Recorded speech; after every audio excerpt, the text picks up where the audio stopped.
Hello everyone, you're now watching a CGTN special coverage coming to you live in the city of Beijing. I'm Dakai. We begin with some latest updates on U.S.-Venezuela tension. Venezuelan President Nicolas Maduro is set to appear in Manhattan federal court on Monday to face narco-terrorism charges. This comes days after he was captured by U.S. forces and indicted on federal charges, including narco-terrorism conspiracy. The United Nations Security Council will also hold an emergency meeting regarding the U.S. military operation against Venezuela. The Venezuelan government, now led by acting President Delcy Rodriguez, has convened a cabinet meeting and vowed unity behind Maduro. The country's acting President Delcy Rodriguez on Sunday called for a balanced and respectful relationship with the United States and extended an invitation to the U.S. government to work together on an agenda for cooperation that is aimed toward, quote, shared development. U.S. President Donald Trump has threatened a second military strike if remaining members of the Venezuelan administration do not cooperate. He said on Sunday that if Delcy Rodriguez, who's now Venezuela's acting president, continued to refuse cooperation with the United States, she could end up, quote, paying a big price. People in Venezuela rallied in the capital Caracas protesting U.S. military action and forcibly seizing its President Maduro and his wife. Colombian President Gustavo Petro says in an X post that the Colombian government condemns the attack on the sovereignty of Venezuela and Latin America. Colombia Foreign Ministry expresses the strongest rejection in response to the U.S. President Donald Trump's recent statements, considering that they disregard the fundamental principles that govern relations between sovereign states and are incompatible with the respect due to the democratic institutions of Colombia. Brazilian President Luiz Inácio Lula da Silva writes that the bombings on the Venezuelan territory and the capture of its president cross an unacceptable line. These acts represent a grave affront to Venezuela's sovereignty and yet another extremely dangerous precedent for the entire international community. Lula said attacking countries in flagrant violation of international law is the first step toward a world of violence, chaos, and instability, where the law of the strongest prevails over multilateralism. U.S. Senate Minority Leader Chuck Schumer has slammed the U.S. President Donald Trump's action in Venezuela, calling them illegal. New York City Mayor Zohran Mamdani also condemned Trump's actions, saying attacking a sovereign nation is an act of war and a violation of federal and international law. Rallies are being held in major U.S. cities against the military action. Meanwhile, China's Foreign Ministry spokesperson said on Monday, local time, that the U.S. move is in clear violation of international law, basic norms in international relations, and the purposes and principles of the UN Charter.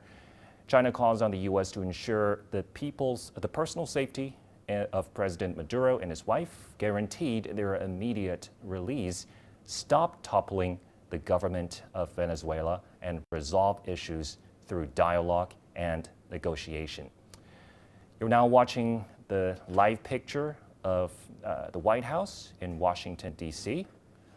Now, here is a timeline of the U.S.-Venezuela military escalation that we just combed through for you.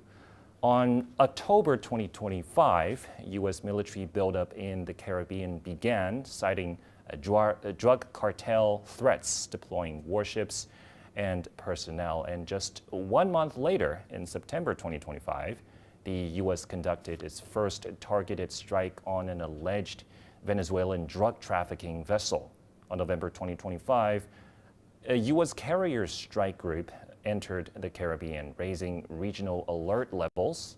And a month after that, which is in December, reports of airspace incidents and maritime enforcement operations near Venezuela. And fast forward to January 3rd, 2026, Operation Absolute Resolve was launched, a complex raid involving U.S. air and special forces, resulting in the forced seizure of Venezuelan President Nicolas Maduro and triggered global concern.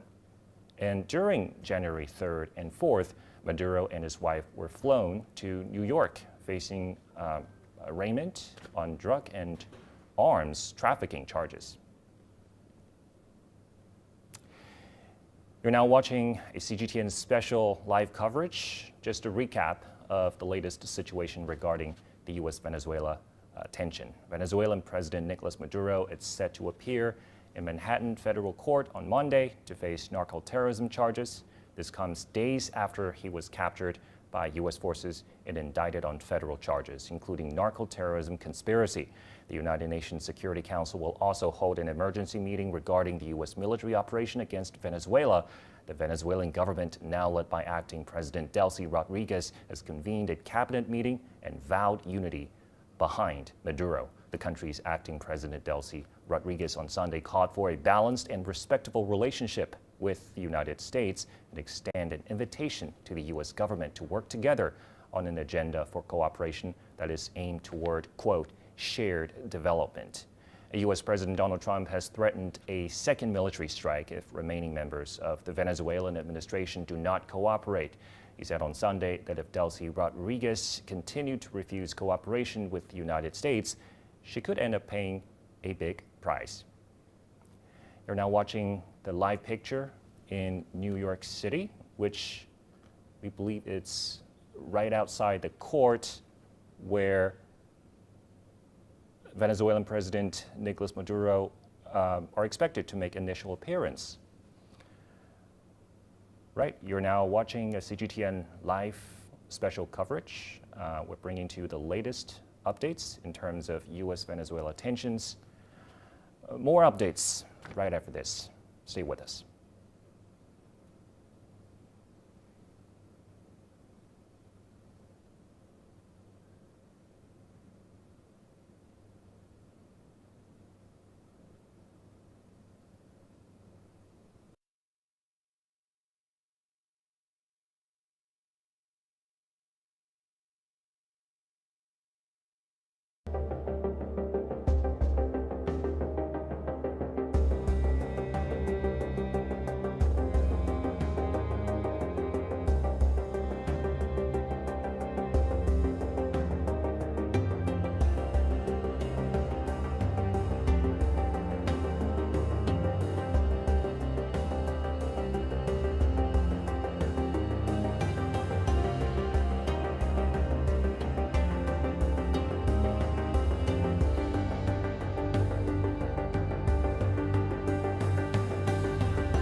CGTN, I'm Cilia, joining you live from Beijing.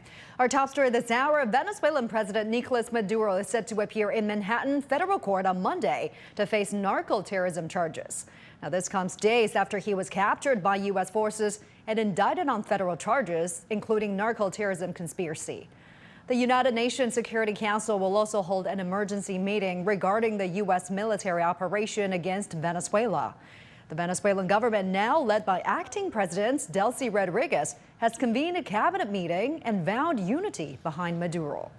U.S. President Donald Trump has threatened a second military strike if remaining members of the Venezuelan administration do not cooperate.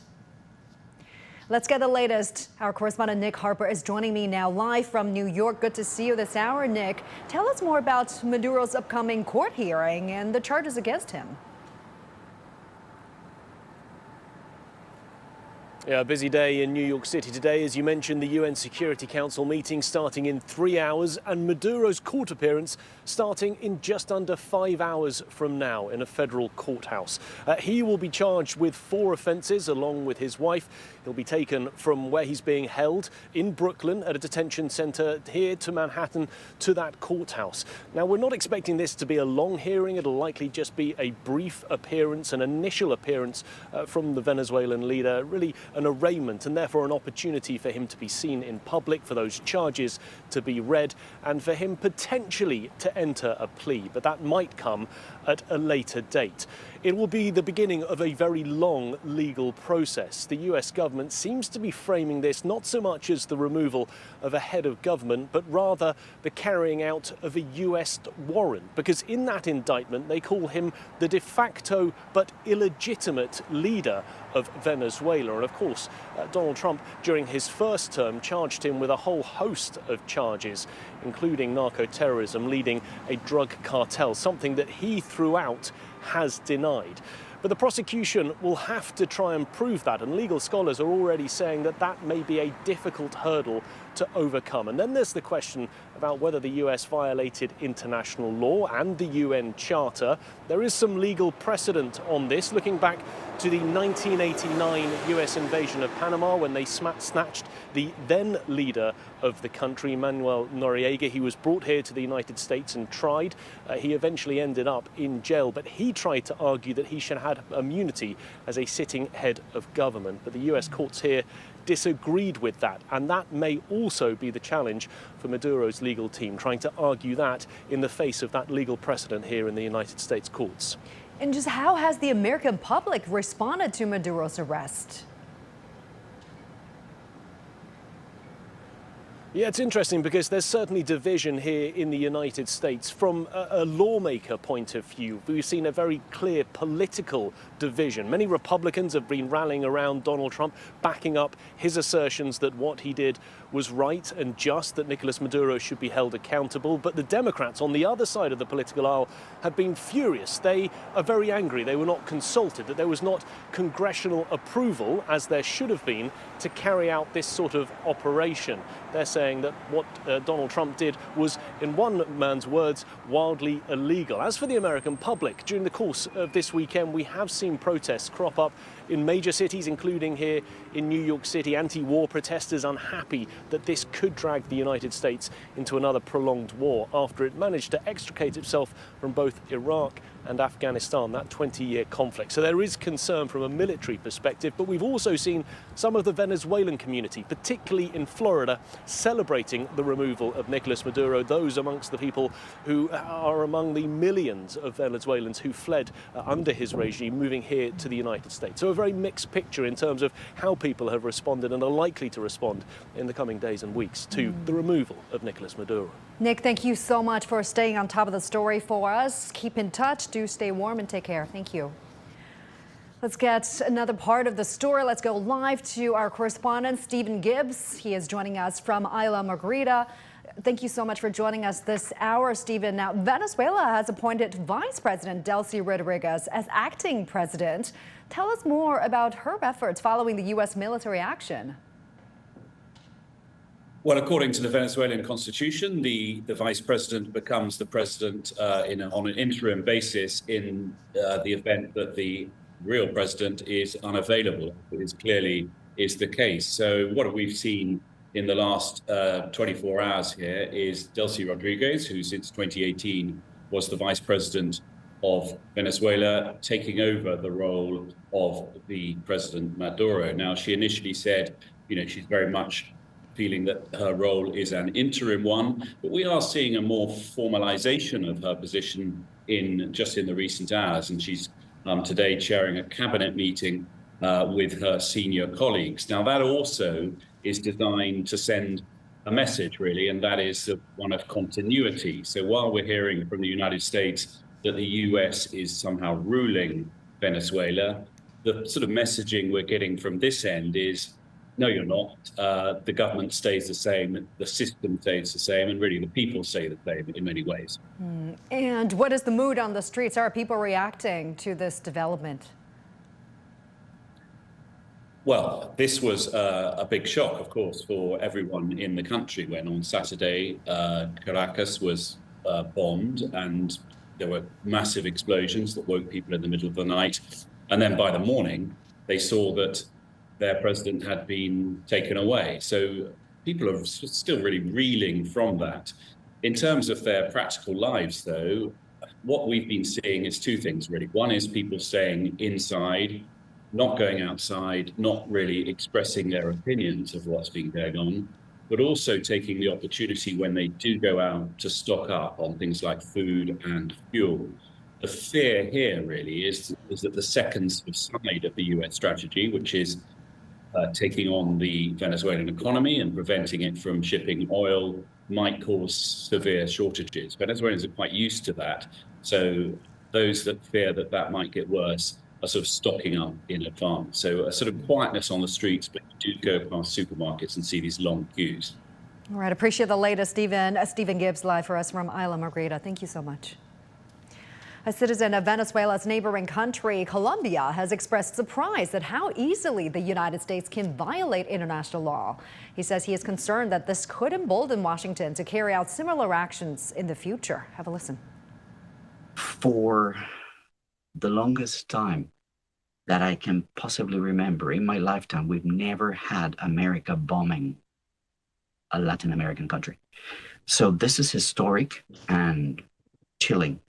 This sets a very important precedent because it's so easy for America to violate international law, to violate the United Nations Charter, and nobody's going to stop him.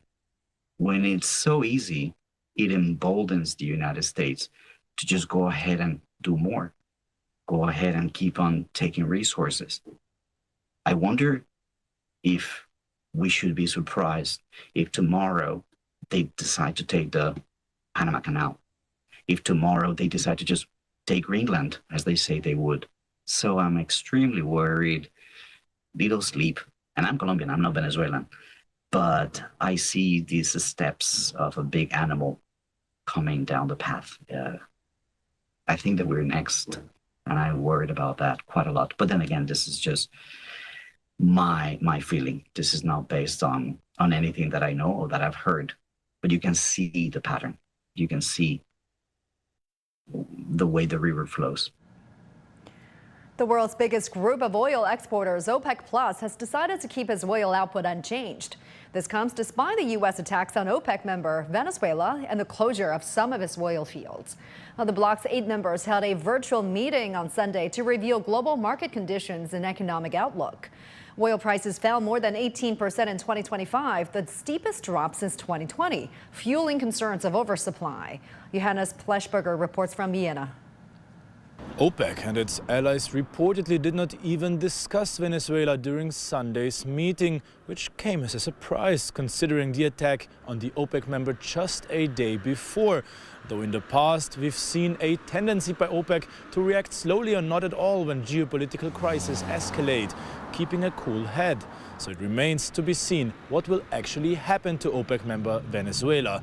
The country holds the world's largest oil reserves, though today it produces just a small fraction of the world's output. Still, the US trying to take control over these oil fields means OPEC could lose some influence. But it would take some time for the US to actually modernize and boost oil production in Venezuela. So on OPEC's part, right now, no apparent need to rush decisions. If the US goes through with its plan to seize control of Venezuela's oil industry, exports from the South American country could grow, with sanctions lifted and the return of foreign investment. What does this mean for OPEC? In the long term, increased production in Venezuela could further bring down global oil prices, which OPEC key member Saudi Arabia surely wants to avoid. So it is likely that OPEC will rather decrease than increase its oil output this year if Washington continues to intervene in Venezuela. We will know more in 4 weeks when OPEC Plus members are set to meet again. Johannes Bleschberger, CGTN, Vienna. France has reiterated its support of the sovereignty and territorial integrity of Denmark and Greenland. It comes following renewed threats by the U.S. to take over Greenland. And on Sunday, President Donald Trump reasserted that the U.S. needs Greenland for its national security. The leaders of Denmark and Greenland have urged Donald Trump to stop his annexation threats. In December, Donald Trump appointed Louisiana Governor Jeff Landry as the U.S.'s special envoy to Greenland, renewing diplomatic tensions between the U.S. and Denmark. And that's going to do it for this hour's World Today here on CGTN. Thank you so much for your company. Coming up next is China 24. I'll see you in just a bit. Stay with us.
Hi everyone, you're now watching a CGTN special coverage coming to you live in Beijing. I'm Delcy. We begin with some latest updates on U.S.-Venezuela tension.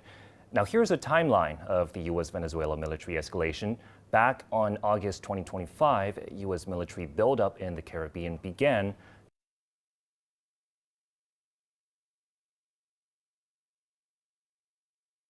In September 2025, the U.S. conducted its first targeted strike on an alleged Venezuelan drug trafficking vessel. On November 2025,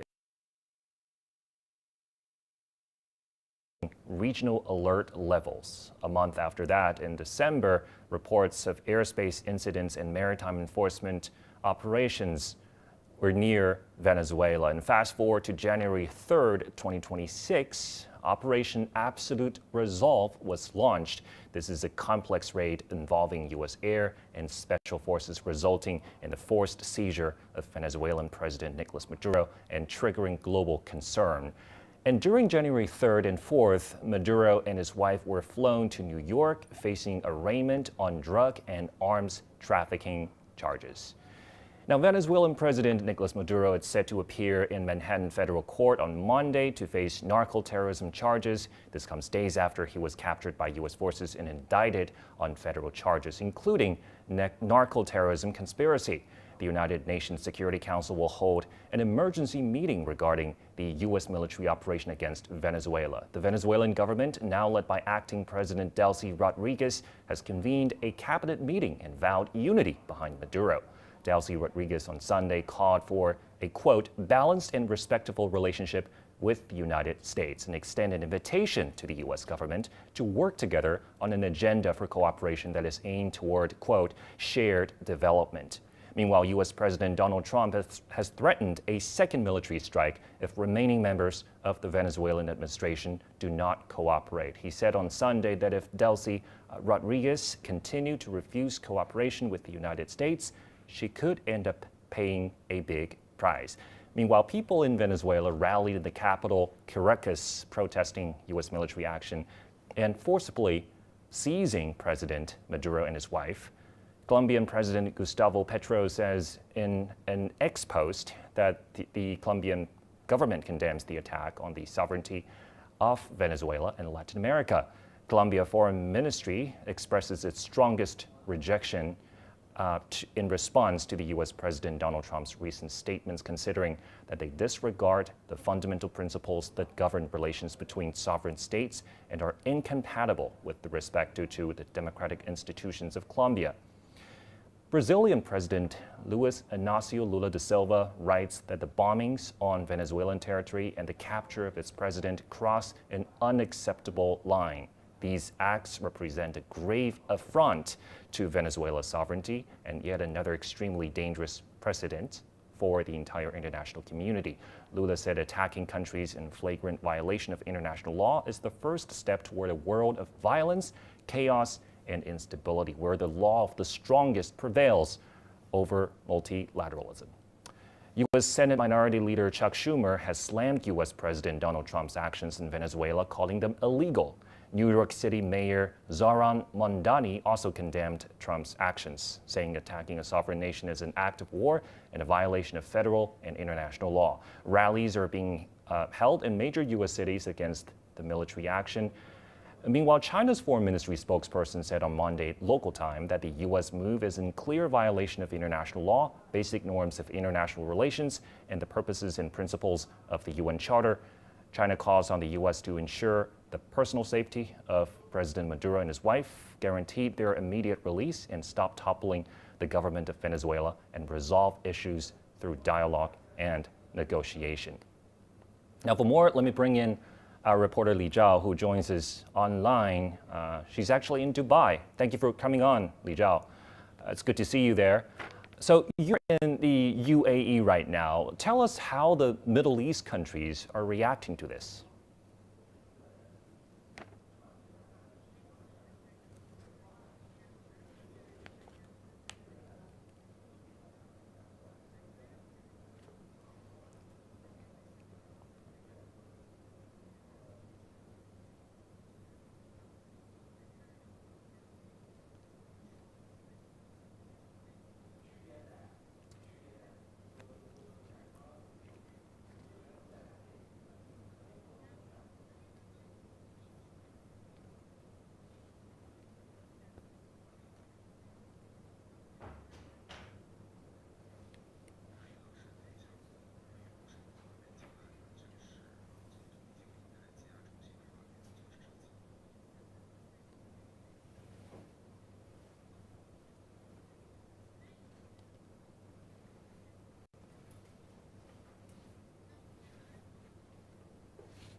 United Nations Security Council emergency meeting over the incident.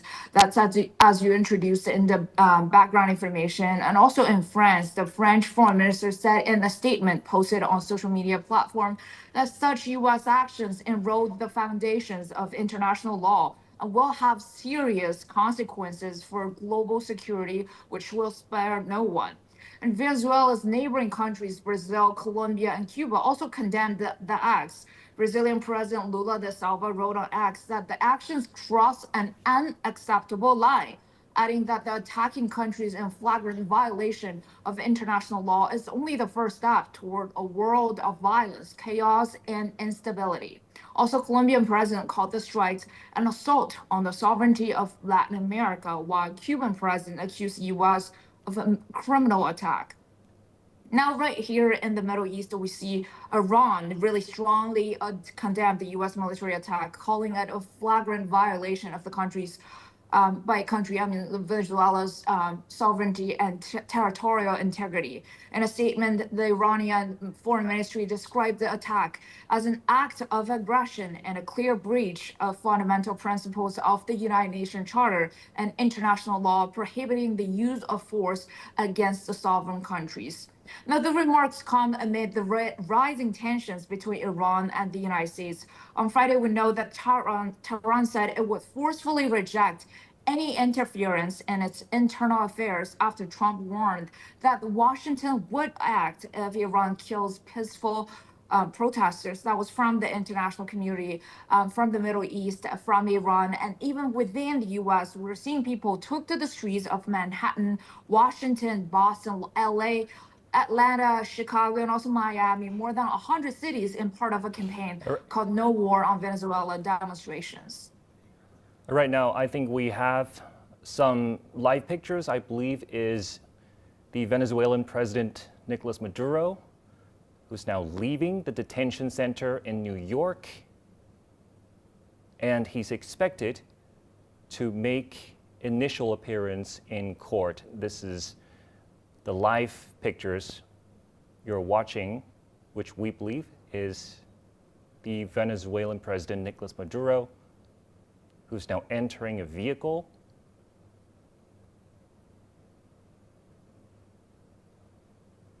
He's expected to make initial appearance in court on Monday, and he will face drug charges in New York court. And we're seeing the vehicle is about to leave.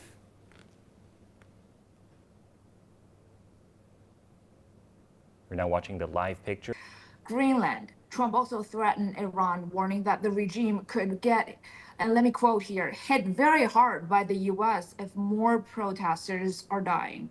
The countries all hit back at Trump's remarks, including Iran's United Nations ambassador. He even wrote a letter to the UN Secretary General and also the UN Security Council, urging them to condemn the unlawful threats towards Iran from the United States. And the letter read, let me quote here, any attempt to incite, encourage, or legitimize internal unrest as a pretext for external pressure or military intervention is a gross violation of the sovereignty, political independence, and territorial integrity of the Islamic Republic of Iran.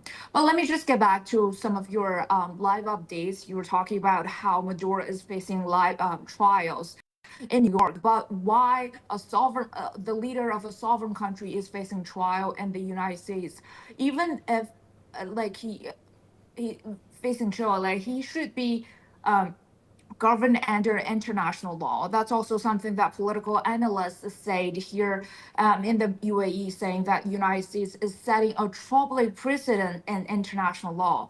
Now, I was reading some of the local reports this morning from Khaleej Time, and the title is U.S. Strike on Venezuela Sets Troubling Precedent, says UAE experts that quoted an American analyst, Jesse Marks. He's the CEO and executive director at Vela Research and Advisory LLC. He said the U.S. president is willing to use military force to compel sovereign leader to bend to his will, saying it's mafia style of politics. He also added that the U.S. strikes on Venezuela were conducted without congressional approval, without a UN Security Council mandate, and without any recognized legal framework from a contracting sitting head of state. Also, Emirati columnist and analyst Isa Al-Zuruni noted that the operation was not present as an intervention per se. Rather, it was wrapped in a security and judicial narrative by linking Venezuelan leadership, organized crime, and drug trafficking. And Al-Zuni added that the language used is a strategic tool in which it becomes easier to justify the use of military force. So that is like how political advisors and analysts here in the Middle East are viewing this matter. Now, the U.S. said it will run, quote unquote, run Venezuela for now. So how likely, from your perspective, will Venezuela become, let's say, the second Iraq? As you said, Trump and his team said America will, quote, run Venezuela. Now, Trump said the U.S. would be in charge of Venezuela until such time as we can do a safe, proper, and justice transition. But America's record of achieving regime change by force in the last 30 years is disastrous. The political follow-up is what makes or breaks the process. As we know, Iraq descended into a bloody catastrophe after U.S. intervention or invasion in 2003. In Afghanistan, too, 2 decades, billions of dollars worth of attempted nation building was swept away in days after the U.S. put out in 2021. Neither country was in America's backyard. And if we're talking about Latin America, then the U.S. has a long record of armed intervention in the continent. The U.S. intervention in Venezuela brings into stark focus to Trump's values. He makes no secret of the way he enjoys the mineral wealth of other countries. He does not hide his desire to control Venezuela's huge mineral reserves, and his belief that U.S. oil companies were robbed when the oil industry was nationalized. Plus, the U.S. has not dropped its desire to absorb Greenland, as I said, that's in Denmark, for its strategic position in the Arctic, as well as the natural resources that are becoming more and more accessible as the ice melts due to global warming. So I can't believe our 2026 just starts like this, but this will for sure point to another 12 months of global turbulence. Indeed, there are still lots of moving parts. And thank you. Thank you for your insight, Li Zhao. That's our reporter Li Zhao in Dubai. Really appreciate it. We're now watching a special coverage bringing to you by CGTN just a recap of the latest situation regarding U.S.-Venezuela tension. Venezuelan President Nicolas Maduro is set to appear in Manhattan federal court on Monday to face narco-terrorism charges. This comes days after he was captured by U.S. forces and indicted on federal charges, including narco-terrorism conspiracy. The United Nations Security Council will hold an emergency meeting regarding the U.S. military operation against Venezuela. The Venezuelan government, now led by acting President Delcy Rodriguez, has convened a cabinet meeting and vowed unity behind Maduro. The country's acting president, Delcy Rodriguez, on Sunday called for a balanced and respectful relationship with the United States and extended invitation to the U.S. government to work together on an agenda for cooperation that is aimed toward, quote, shared development. Now we're going to give you some live pictures in New York.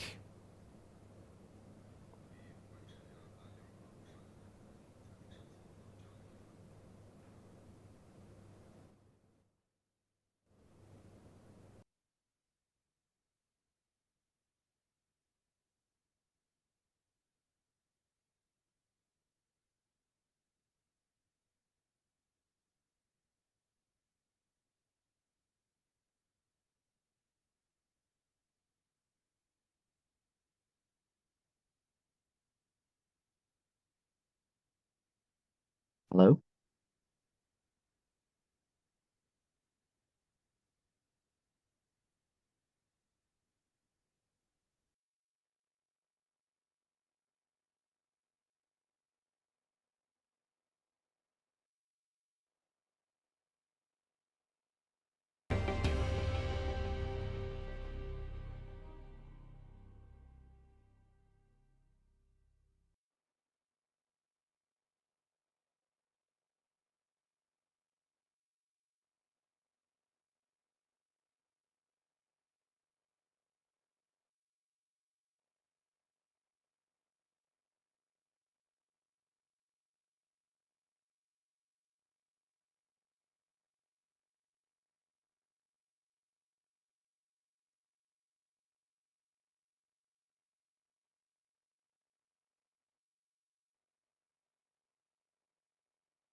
Hello, everyone. Welcome to this CGTN special live coverage, bringing to you in the city of Beijing. I'm Dakai, and for more, we're now joined by Fernando Munoz-Bernal, founder of MediaWithoutMeans.org, who's right now in Guangdong, in Dongguan, actually, China. Hi there, sir. So it's really good to have you on the show. We've learned that while on board Air Force One, U.S. President Donald Trump explicitly threatened potential military action against other countries and regions, including Iran, Greenland, and Colombia. Let's talk about this quote-unquote labeling tactic used by the U.S. What's your thoughts on this? That the U.S., as many would put it, usually find excuses for external intervention, and what are maybe the core demands behind this? I thank you so much for having me. In terms of labels, I think that we could call them lies. We all remember weapons of mass destruction. That was just a lie. It's, in fact, the way that the United States hides their real intentions. There's the use of labels, or these lies, to build consent, to build approval in their country for the actions that they intend to do around the world. We see that day in and day out. There's also the idea of using special labels to rebrand what they're trying to do and bypass certain laws, like the checks and balances of Congress. This is what we saw taking place in Venezuela. They basically call it a targeted strike or a limited operation instead of a war, making it look like a policing situation where they were taking control of a narcotics operation, which meant that they did not need the approval of Congress. So they use labels in every which way they deem necessary to accomplish the objectives that they have. They are not always the most honest of intentions, but that's what they use with the labels. That's why they are so important for them, so that the world looks the other way and says, well, if they call it an operation, if they call it a strike, it's really not a war, when in fact, that's what we saw. We saw actually bombing of Venezuelan territory and killing of civilians and soldiers in a sovereign country. So labels, that's just what they are, lies and excuses. Just now we're seeing some live pictures on the screen. We can see the live pictures from New York, and we've learned that Venezuelan President Nicolas Maduro is set to appear in Manhattan federal court on Monday to face narco terrorism charges. What's your thoughts on this? How might this play out from your perspective? Well, the situation with Nicolas Maduro is a situation for the law to determine. Now, the United States might have the evidence, the United States might have the proof, but what we are here to discuss is how they actually kidnap the president of a sovereign country. There are ways to handle these situations that do not breach, that do not violate international law and do not violate the UN Charter.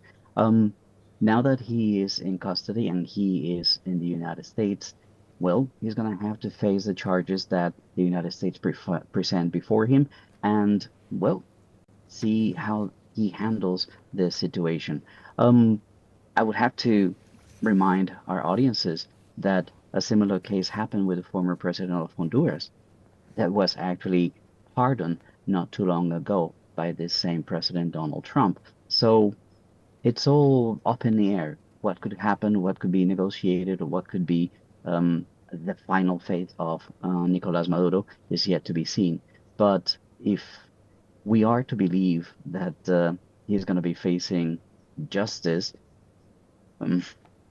it is very doubtful that he will be treated fairly.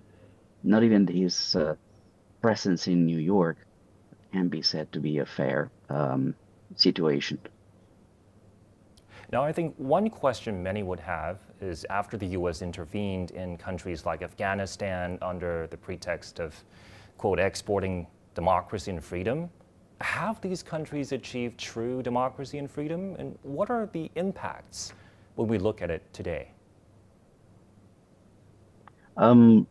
I think that the talk of the town is that the United States spent $2.3 trillion in trying to change the Taliban for the Taliban. They spent 20 years there trying to bring democracy and bring freedom, but they accomplished neither.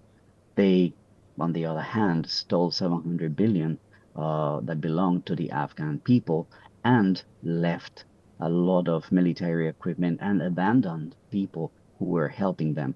What was built, there's very little to show for. There were reasons for them to be there, and they were geopolitical. They wanted to keep the Russians at bay, and if we're being honest, they were trying to give trouble to China because Afghanistan borders with Xinjiang. So no, they didn't really accomplish much. You just look at what China has accomplished in the last few years with different projects in Afghanistan, and you can see the difference between one country and the other. There's a north-south corridor that connects Russia to Iran and China through Iran. There's also the pipelines, the gas pipelines that have been built. So you can see the difference between a country that really wants to build a nation and develop their nation against a country that just wants to exploit the situation of a country that cannot defend themselves the way they should. Now, the U.S. has targeted Latin America and officially framed it as its action under anti-drugs. It's been going on for many years, but failed to solve its own drug problems. Does this framing of anti-drugs still hold water? And what might be the real purposes? Well, we've been fighting this for 15 years in countries like my country, Colombia, and the results are really poor. The reality is that this creates an addiction to aid.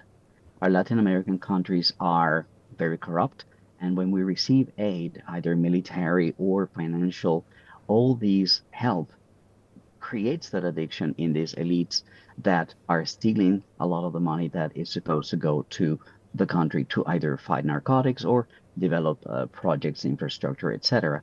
So it's also important to remember that this aid does not come for free. There's always something that the United States would want in exchange. So this war is the way the United States controls these countries. When we need the money that the United States gives us, we will give you whatever you ask. So it's a very difficult relationship to break. And that's why when there's a change of government, and there's a change of ideology, either right or left, then there's damage to the relationship with the United States. And this is some of the friction that we see since our president became the leader of our country. We simply have to look at this war on drugs as a complete failure. The question that I ask, and I wonder, has there ever been any attempt, any effort, any real exercise in trying to reduce consumption? If the efforts and the actions of the United States that we see today in the Caribbean, which are criminal and illegal, if any of these actions were to take place in the United States, would the world be surprised? The idea is, if you control addiction, you are helping to diminish the supply. But this label of a war on drugs helps the United States to label us as certified or uncertified. We certify your efforts in the fight against drugs, or we don't. I think it's about time that the rest of the world starts to certify the United States in its efforts to combat not only addiction, but also money laundering. It's all a toy and a manipulation of Latin American countries. That's all there is in this war against drugs charade that the United States likes to throw around. Now, one final question for you, sir. What impact do such behaviors have on the international order? How should other countries respond? Well, the main thing is we lose a lot of our sovereignty when we come to these kind of agreements with the US government. These fights for drugs or anti-drugs are a complete failure. We end up damaging our crops when we fumigate them. We end up not having the freedom to do what we want to do or negotiate or partner or coordinate with whoever we want. In this case, say, for example, China, because the United States has got interest in our country and there are receipts that they can put on the table and say, like, well, if you are going to follow that path, I'm not going to give you this aid. So it's a way of controlling and keep us on a leash because we need the money that they send us. But if they took care of addiction in their country, all of this would be a much lesser problem. We need to find a way to detach ourselves from this addiction, as I called it, to military aid and aid from the United States. There are other ways to solve the problem of drugs, both in America and around the world. And it's not only about supply. All right, thank you so much for your insights. Fernando Munoz Bernal, founder of MediaWithoutMeans.org. Thank you so much for your insights. We've just learned that Venezuelan President Nicolas Maduro has just arrived at the New York court. Now, for more updates, don't go away. We'll bring you more updates right after this. Stay with us.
Hello everyone, you're now watching a CGTN special live coverage coming to you live in Beijing.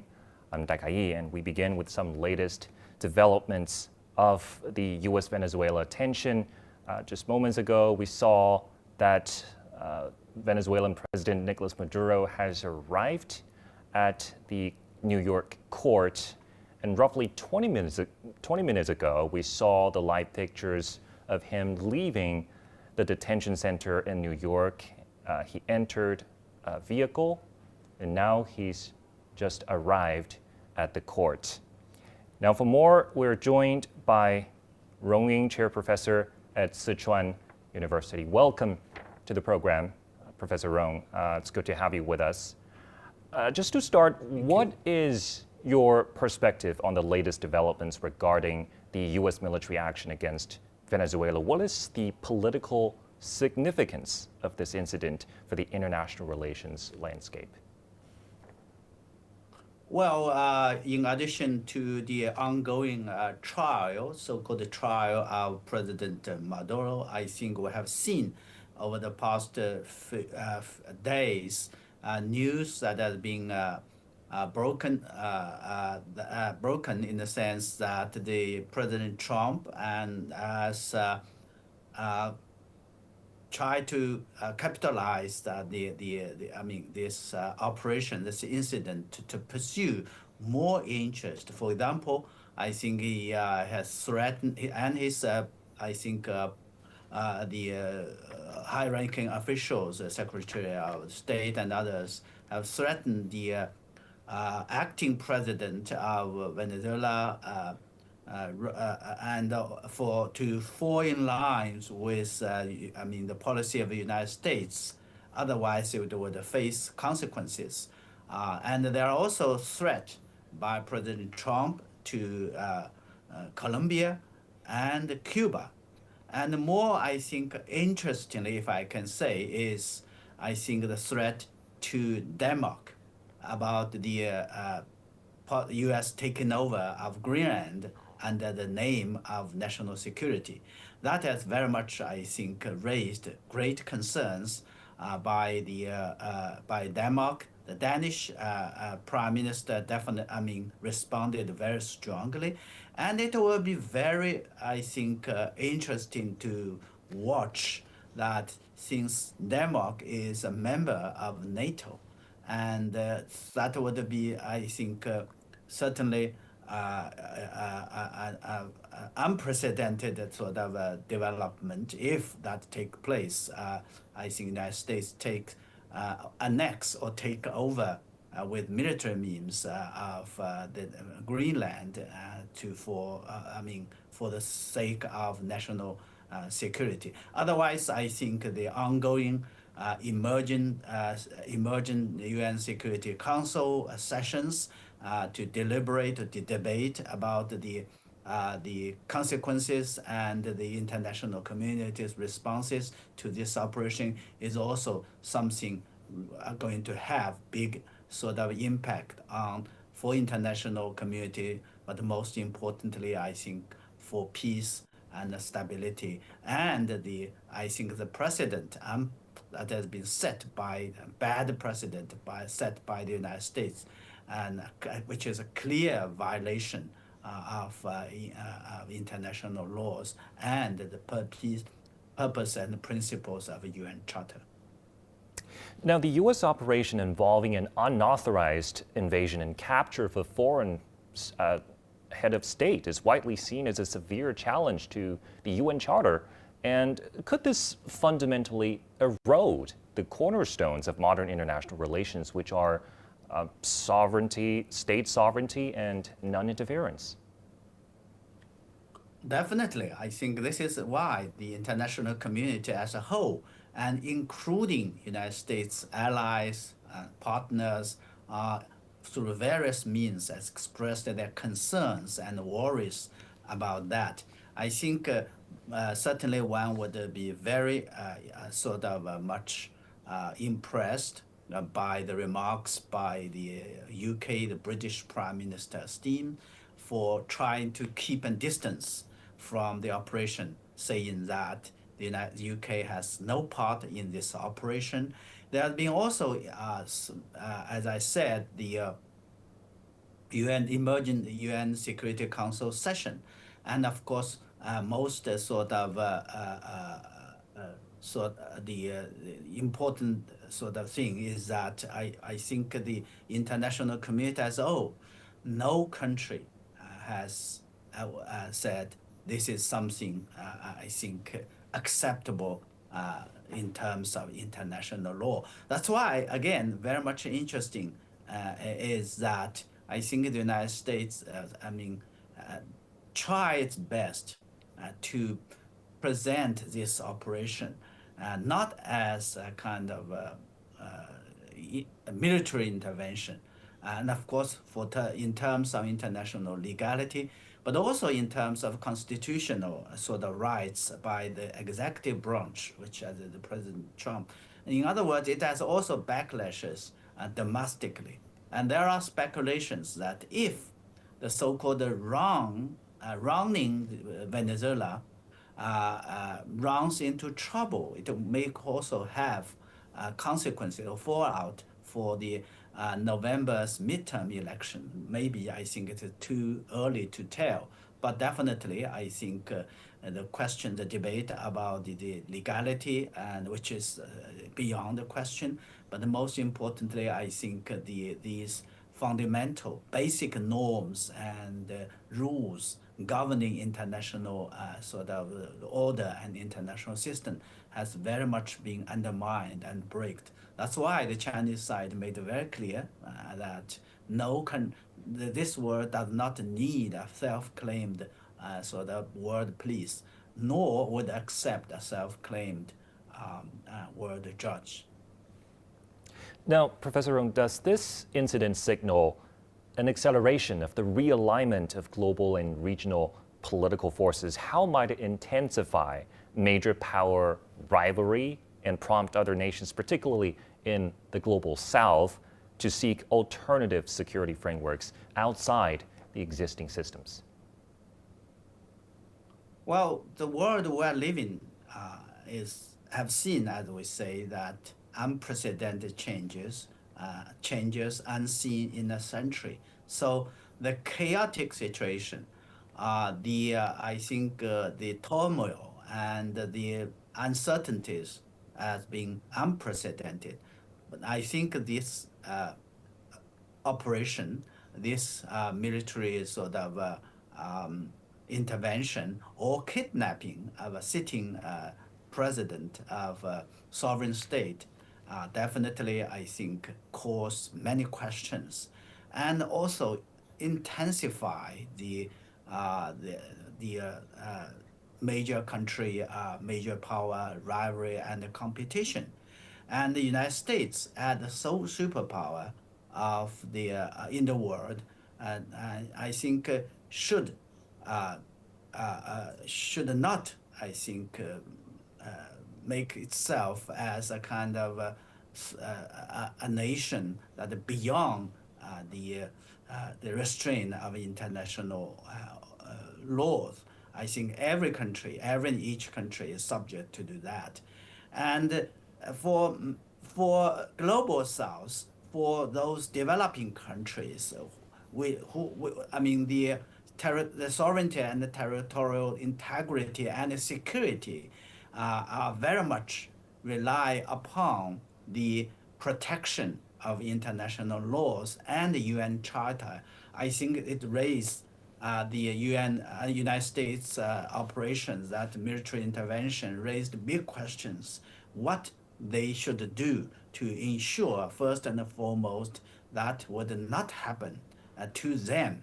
And secondly, of course, which is equally important, to prevent the United States to do it again. And last but not least, I think how they can work together to ensure that their rights, their sovereignty, and their security will be protected. That is the job of not only of themselves, but equally important is the international community and the UN Security Council. Now, what kind of security chain reaction across Latin America, from your perspective, would this, now that President Donald Trump has threatened intervention, potential intervention against Colombia, what kind of chain reaction would that cause? And in the face of this potential external intervention, how can regional countries effectively defend their sovereignty by strengthening collective security mechanisms? I think countries in the region, in Latin America, South America, they are the first and foremost thing is to ensure that they have means, they have, they have to access to the sort of forces or to raise their enhance their capabilities to provide as much as possible protection to their sovereignty and to their security. What they are going to do, first and foremost, of course, they have to develop their own capabilities to defend themselves, to defend the security, to safeguard the security of their nationals. If a sitting president can be abducted, can be hijacked, kidnapped by of the United States, so no one can be sure that an average sort of person on the street, his or her human rights will be protected. So that is the most important thing. Developing their national defense capability is of paramount of importance to a sovereign state. And in this case, in South America or Caribbean states. And after all, I think there are a lot of speculations. And indeed, I think one would naturally refer to the national security strategy released by the United States for the so-called, dominant positions in the region, economically, politically, and militarily. This is very much a real, substantial threat to, a country in the region. And secondly, of course, I think if possible, they would have to work together, unite together, to form a kind of alliance to seek their common security. And finally, I believe that they would continuously call upon and work with international community as a whole, UN Security Council, to ensure that U.S. sort of hegemonic acts or that kind of military intervention would be stopped, would be prevented. That is, of course, very much important in this context. Now, one last question for you, sir. What specific and constructive role can China play under such circumstances in upholding pragmatism as well as multilateralism? Well, China has always been sort of opposing any forms of hegemonic sort of acts. In this case, I think ever since the incident happened, China has made loud and clear, first and foremost, I think expressed a strong condemnation and resolute opposition to U.S. act, the U.S. sort of hegemonic act. And again, I think diplomatically, China has expressed its sort of positions, principled positions, calling upon the United States to release President Maduro and his wife. And secondly, I think, as we see, that the ongoing sort of diplomatic efforts by China, together with other members of UN Security Council, permanent member of the UN Security Council, in particular in this case of Russia, and to ensure, I think to condemn and to stop United States from happening. In the meantime, I think China has also make sure that disputes between states, in this case between United States and Venezuela, and or possibly in the future incidents like that, would be resolved, would be, I think, worked out through talks and diplomatic means.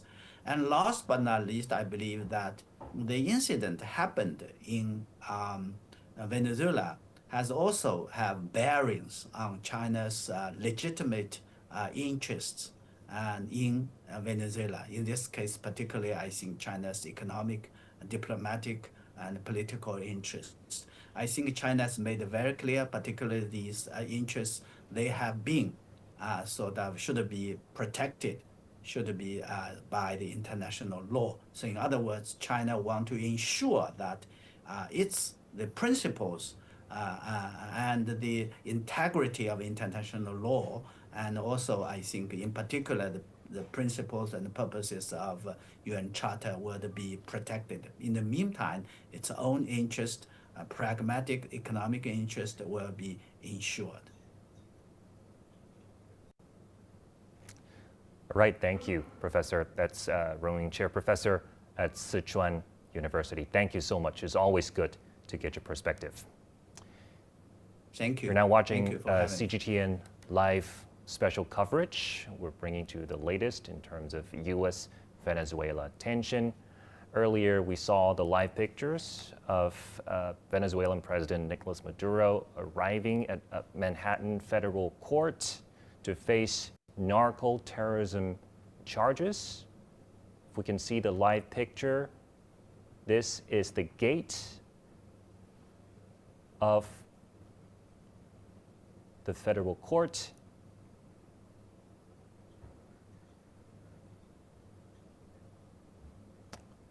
And don't go away. We'll bring you more updates right after this.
Hi everyone, you're now watching a CGTN special coverage coming to you live in Beijing. I'm Delcy. We begin with some latest updates on U.S.-Venezuela tension. Venezuelan President Nicolas Maduro has just arrived in a New York courthouse to face narco-terrorism charges. This comes days after he was captured by U.S. forces and indicted on federal charges, including narco-terrorism conspiracy.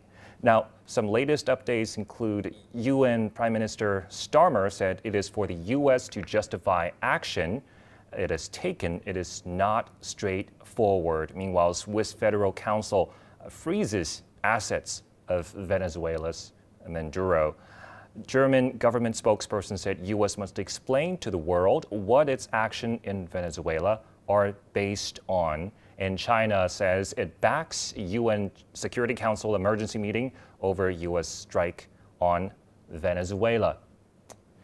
Now, earlier, United Nations Security Council said it will hold an emergency meeting regarding the U.S. military operation against Venezuela.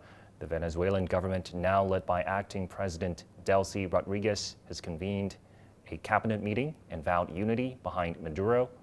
Now, for more, we're joined by Professor Wang Jiangyu, Director at Center for Chinese and Comparative Law. He's also professor at School of Law at City University of Hong Kong. Welcome to the program, Professor. It's good to have you with us. So what are some potential consequences of the United States using its domestic laws to put Maduro on trial, and what impact could this approach have on the security and sovereignty of other nations? Thank you for having me. I think the biggest implication is this shows the complete disregard of international law by the most powerful state in the world. The United States has long been regarded as the creator of the post-war international order, in which the international law is an indispensable part. But by forcible capture and trial of a sitting president of an sovereign nation who was captured through invasion, clearly a naked invasion violating international law. It's a very bad signal. It shows to the whole world that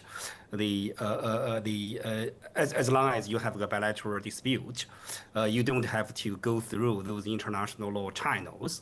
You can actually violate all those core international law principles, such as sovereign equality and non-intervention and prohibition on the use of force and non-aggression. So those are all the core principles of international law. You can just use domestic law and label it as such as armed the enforcement of your own law. I think if this becomes the norm of the international society, then the international system will be totally destroyed. And unfortunately, I think the American action marks the start towards such a chaos. Now, the United States has accused Venezuelan President Maduro of drug trafficking, labeling him as the leader of the, quote, cartel of the Suns. Under the international legal frameworks, does this provide a legitimate basis for seizing and detaining Maduro? As I just mentioned, international law is very much a purity council. So it is quite phenomenal this time. So how did the U.S. military operation against Venezuela and its forced seizure of Maduro challenge the UN Charter and international law? The UN Charter, it was a revolutionary legal document because it was for the first time in the aftermath of the Second World War. So it made the use of force illegal under Article 2, Paragraph 4 of the UN Charter. So the from that moment, countries or members of the UN were not free to use force to address or to resolve their bilateral disputes. You could do it either by seeking approval from the UN Security Council or act in the name of self-defense. So the United States certainly didn't do, they obviously didn't do any of this. So it was a violation of the UN prohibition, direct prohibition of the use of force. And in so doing, it violates several core principles of international law, including sovereign equality, territorial integration, non-intervention, and resolving disputes through peaceful means. So that very much sadly I think it is in the process of destroying the foundation of international law and the international legal system. It's quite a tragedy. So are there any legal approaches or solutions Maduro or the Venezuelan government can take to counterbalance the actions of the United States? There is very little legal actions can do, but Venezuela still have several legal options. I think Venezuela, under the new acting president, can and has indeed brought the matter to the UN system, including an emergency Security Council meeting and likely initiatives in the General Assembly to condemn the operations as an act of aggression. Venezuela could also pursue cases before the International Court of Justice, can seek, for example, the advisory opinion requests before the SCG, and I ask the SCG to declare the U.S. act as illegal. Venezuela may also seek regional and political some counterweights. For example, can invoke some regional treaties in Latin America, even though the actual effect can be very limited. But there are a few things Venezuela can do. So what domestic legal and political questions is the military action raising within the U.S., particularly regarding congressional war powers and the separation of powers? Oh, there's a huge debate within the U.S. I think a lot of American politicians and even the public, you probably saw the many protests on the streets, and also a lot of Democratic politicians, congressmen and senators have been criticizing the Trump administration for its unilateral action. This was arguably an act of war. It was an aggression. It was an invasion into a sovereign state, but no approval was sought before the U.S. Senator, which has the legal authority to approve the war. I think the U.S. Senate is facing a task whether it should adopt some statutes to clarify the circumstances under which the president can initiate such unilateral and military actions against another state, because this act has indeed, I think it has tremendously damaged the international reputation of the U.S. The U.S. has been regarded as the so-called leader of the free world, but it is in the process, has started to destroy the foundation of the international legal system, which it helped build and strengthened in the post-war world. So this very much poses a systemic risk to international security and possibly lead to tremendous chaos in the future.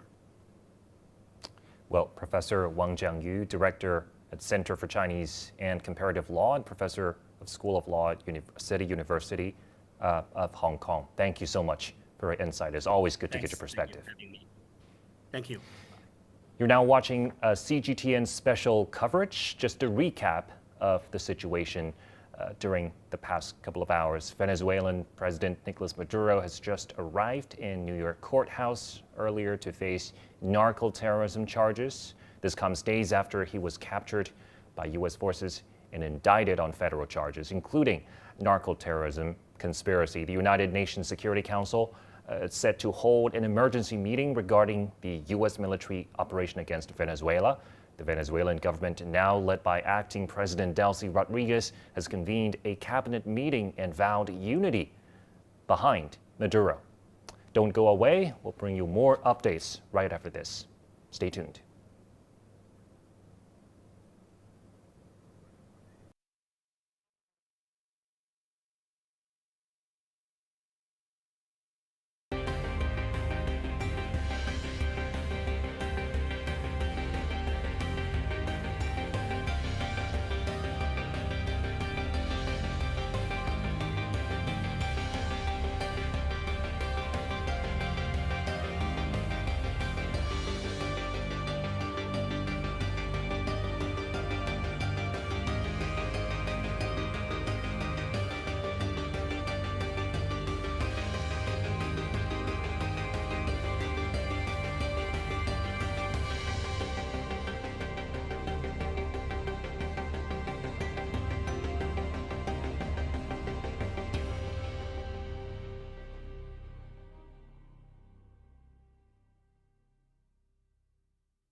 Maduro is due to appear in a New York court in the next few hours to face drugs and weapons charges.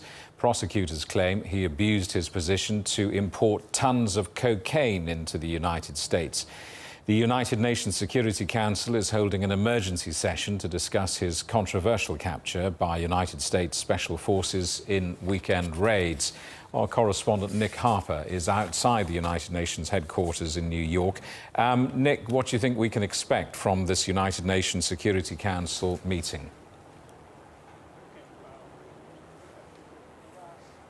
Well, Jamie, that meeting getting underway at the top of the next hour, and it is likely to be an opportunity for countries against the United States to publicly condemn the action that we saw over the course of the weekend, but also an opportunity for the United States to say why it believes it did not violate the UN Charter, a claim that many countries have put forward. Those countries also claiming that the US has violated international law. There will be 15 members of the Security Council given an opportunity to speak, but it'll also be an opportunity, we're told, for other countries who want to make statements to also make their points as well. This will be an expanded meeting, and we're told that we will likely hear from other countries who have sided with Venezuela in the Latin American region, including Cuba and Brazil. Both of them have already called the actions of the United States illegal. As for some of the permanent members of the Security Council, China and Russia, they have very much come out against the US action over the weekend, including China calling for the immediate release of Nicolas Maduro. But the US allies around that table, the UK and France, they've been slightly more reticent to back the United States action. What they've done instead is push that idea that we've seen in the past, including from the United States, that they have viewed Nicolas Maduro as an illegitimate leader. They believe that he rigged those elections in 2018 and 2024. What we're not expecting today is any form of resolution that would be voted on, because, of course, remember, if there were a resolution put on the table, the United States has veto power and would undoubtedly block it. And as Maduro prepares to make his first court appearance, just remind us of the charges against him.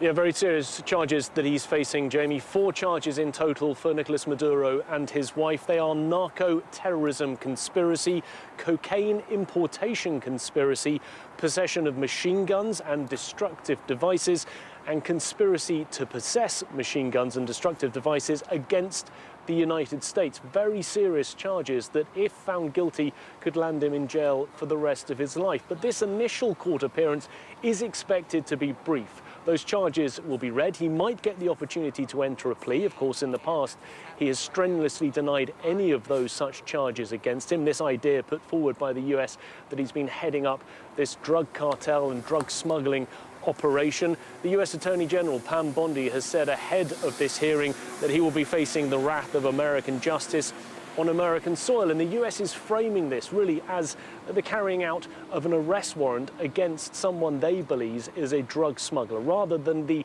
removal of a head of government. They have described him in this indictment as the de facto illegitimate leader. This hearing today will be the start of what is likely to be a very long legal process for the Venezuelan president. Nick, how is all of this playing out domestically for President Trump?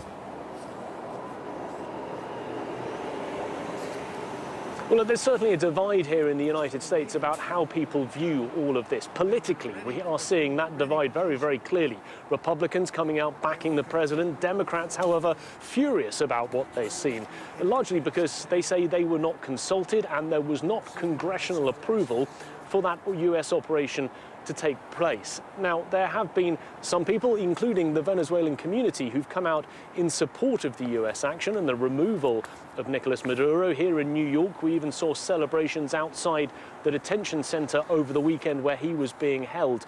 But there have also been protests, anti-war, anti-military protests, including here in New York City and outside the White House. People who are worried that Donald Trump is dragging the United States into another protracted conflict after the US was able, over the last few years, to extract itself from Iraq and Afghanistan. There is that fear there could be more military action, and some Americans are telling the US president that's not something they want to see. Nick, thank you for that. Our correspondent Nick Harper outside the United Nations headquarters in New York. Now, on a rather bad line, I think, let's see if we can talk to our correspondent Stephen Gibbs, who's in Venezuela. Stephen, what impact has Maduro's removal had on the functioning of government there? Well, it's a good question, because actually the answer is apparently very little. You would have thought that if a head of state is taken out of a country by another power, there would be chaos. But actually that hasn't really been the case. The vice president, Delcy Rodriguez, is now acting president. She's been holding things like cabinet meetings this morning. The country is operating. It's a country that's been in crisis for a long time, but things like domestic airports have reopened. The internet, believe it or not, is working. There's power, there's fuel, there's food. So things are continuing as per normal, in as normal things could possibly continue in these extraordinary times. The main real message the government is giving is one of continuity, that we might have lost the president, but there is a replacement, and there's the same Minister of Defence, the same Minister of Interior, the same people right at the top of the government, which is a sort of one way the government here says this idea that Venezuela is now ruled by the United States is not quite right. Now, having said all that, Delcy Rodriguez, the acting interim president, she has said she's happy to cooperate with the US. So things are moving along a bit. It's not a sort of conflictive situation as much as it might have seemed in the immediate aftermath of that capture of Maduro. Stephen, thank you for that. Our correspondent Stephen Gibbs in Venezuela, and my apologies for the quality of the sound there on that live. You're watching CGTN. Still ahead after Maduro's capture. What next for Venezuela? And what does it all mean for the wider world?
Hello, everyone. You're now watching a CGTN special coverage coming to you live in Beijing. I'm Dakai. We begin with some latest updates on U.S.-Venezuela tension. Just a recap of the situation moments ago. A vehicle carrying Venezuela's Nicolas Maduro and his wife, Cilia Flores, arrived out of the federal courthouse in Manhattan, New York.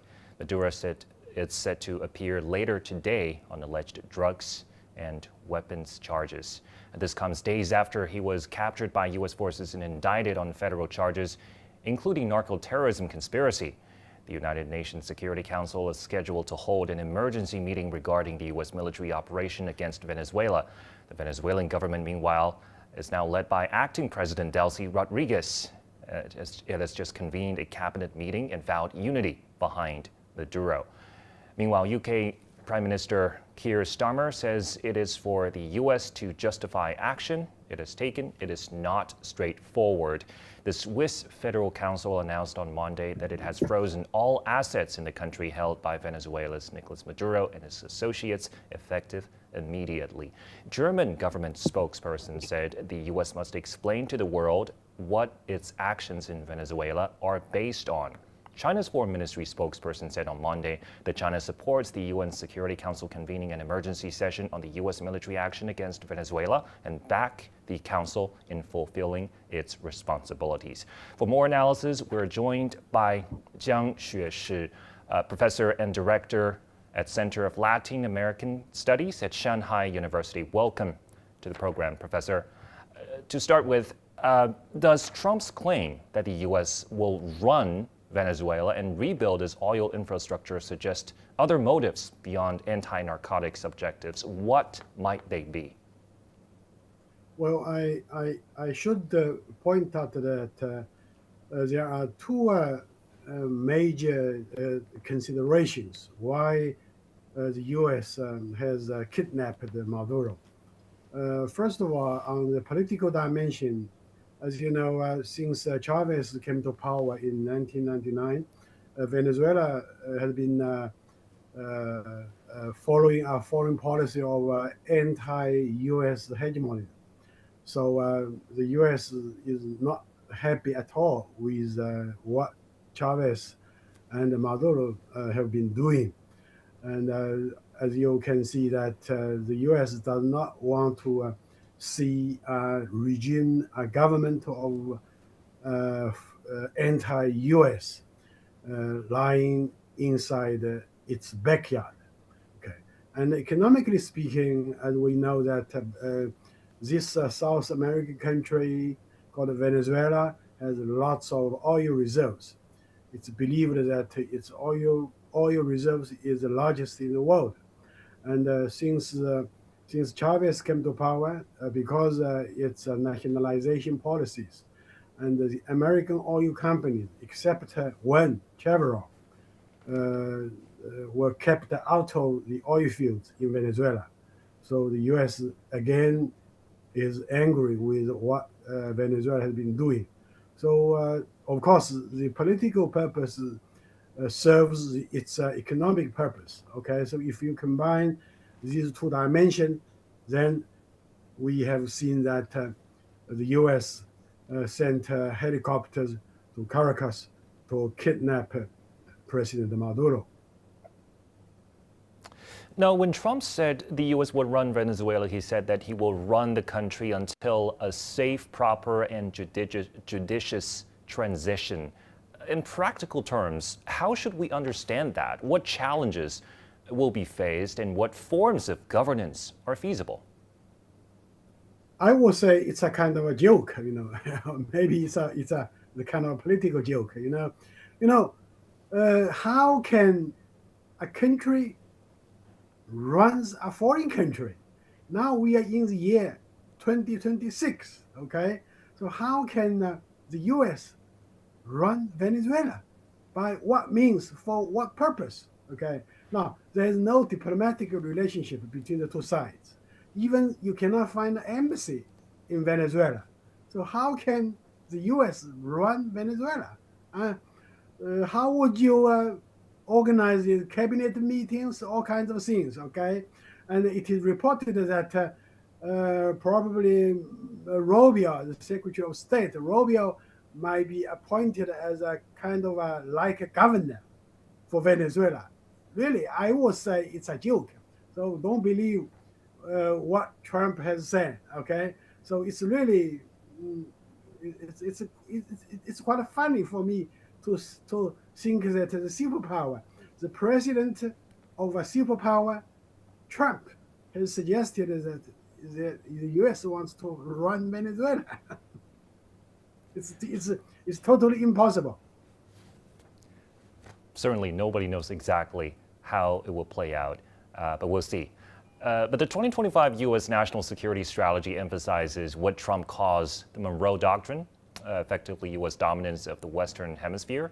How will this strategic shift impact foreign policies, economic relations, as well as regional security of Latin American countries? And in the context of current globalization and multipolarity, does Monroe Doctrine signify a further challenge to the sovereignty of Latin American nations? And will it prompt them to seek new strategic balances in responding to external pressures?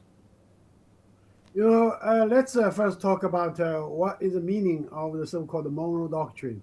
It was a doctrine proposed by President Monroe in 1823. That's almost just 202 years ago. Okay, so this 200 years ago, President Monroe suggested that Europe should go.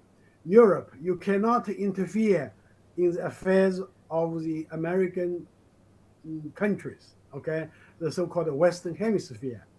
Then later on, the U.S. said that, well, no other countries like China, Russia, Iran cannot do business with Latin America. So people are saying that in the past, it was believed that America belonged to the Americas, okay, to the whole country, to the whole continent. And now people say, according to the so-called Monroe Doctrine 2.0, or as Trump said, Donroe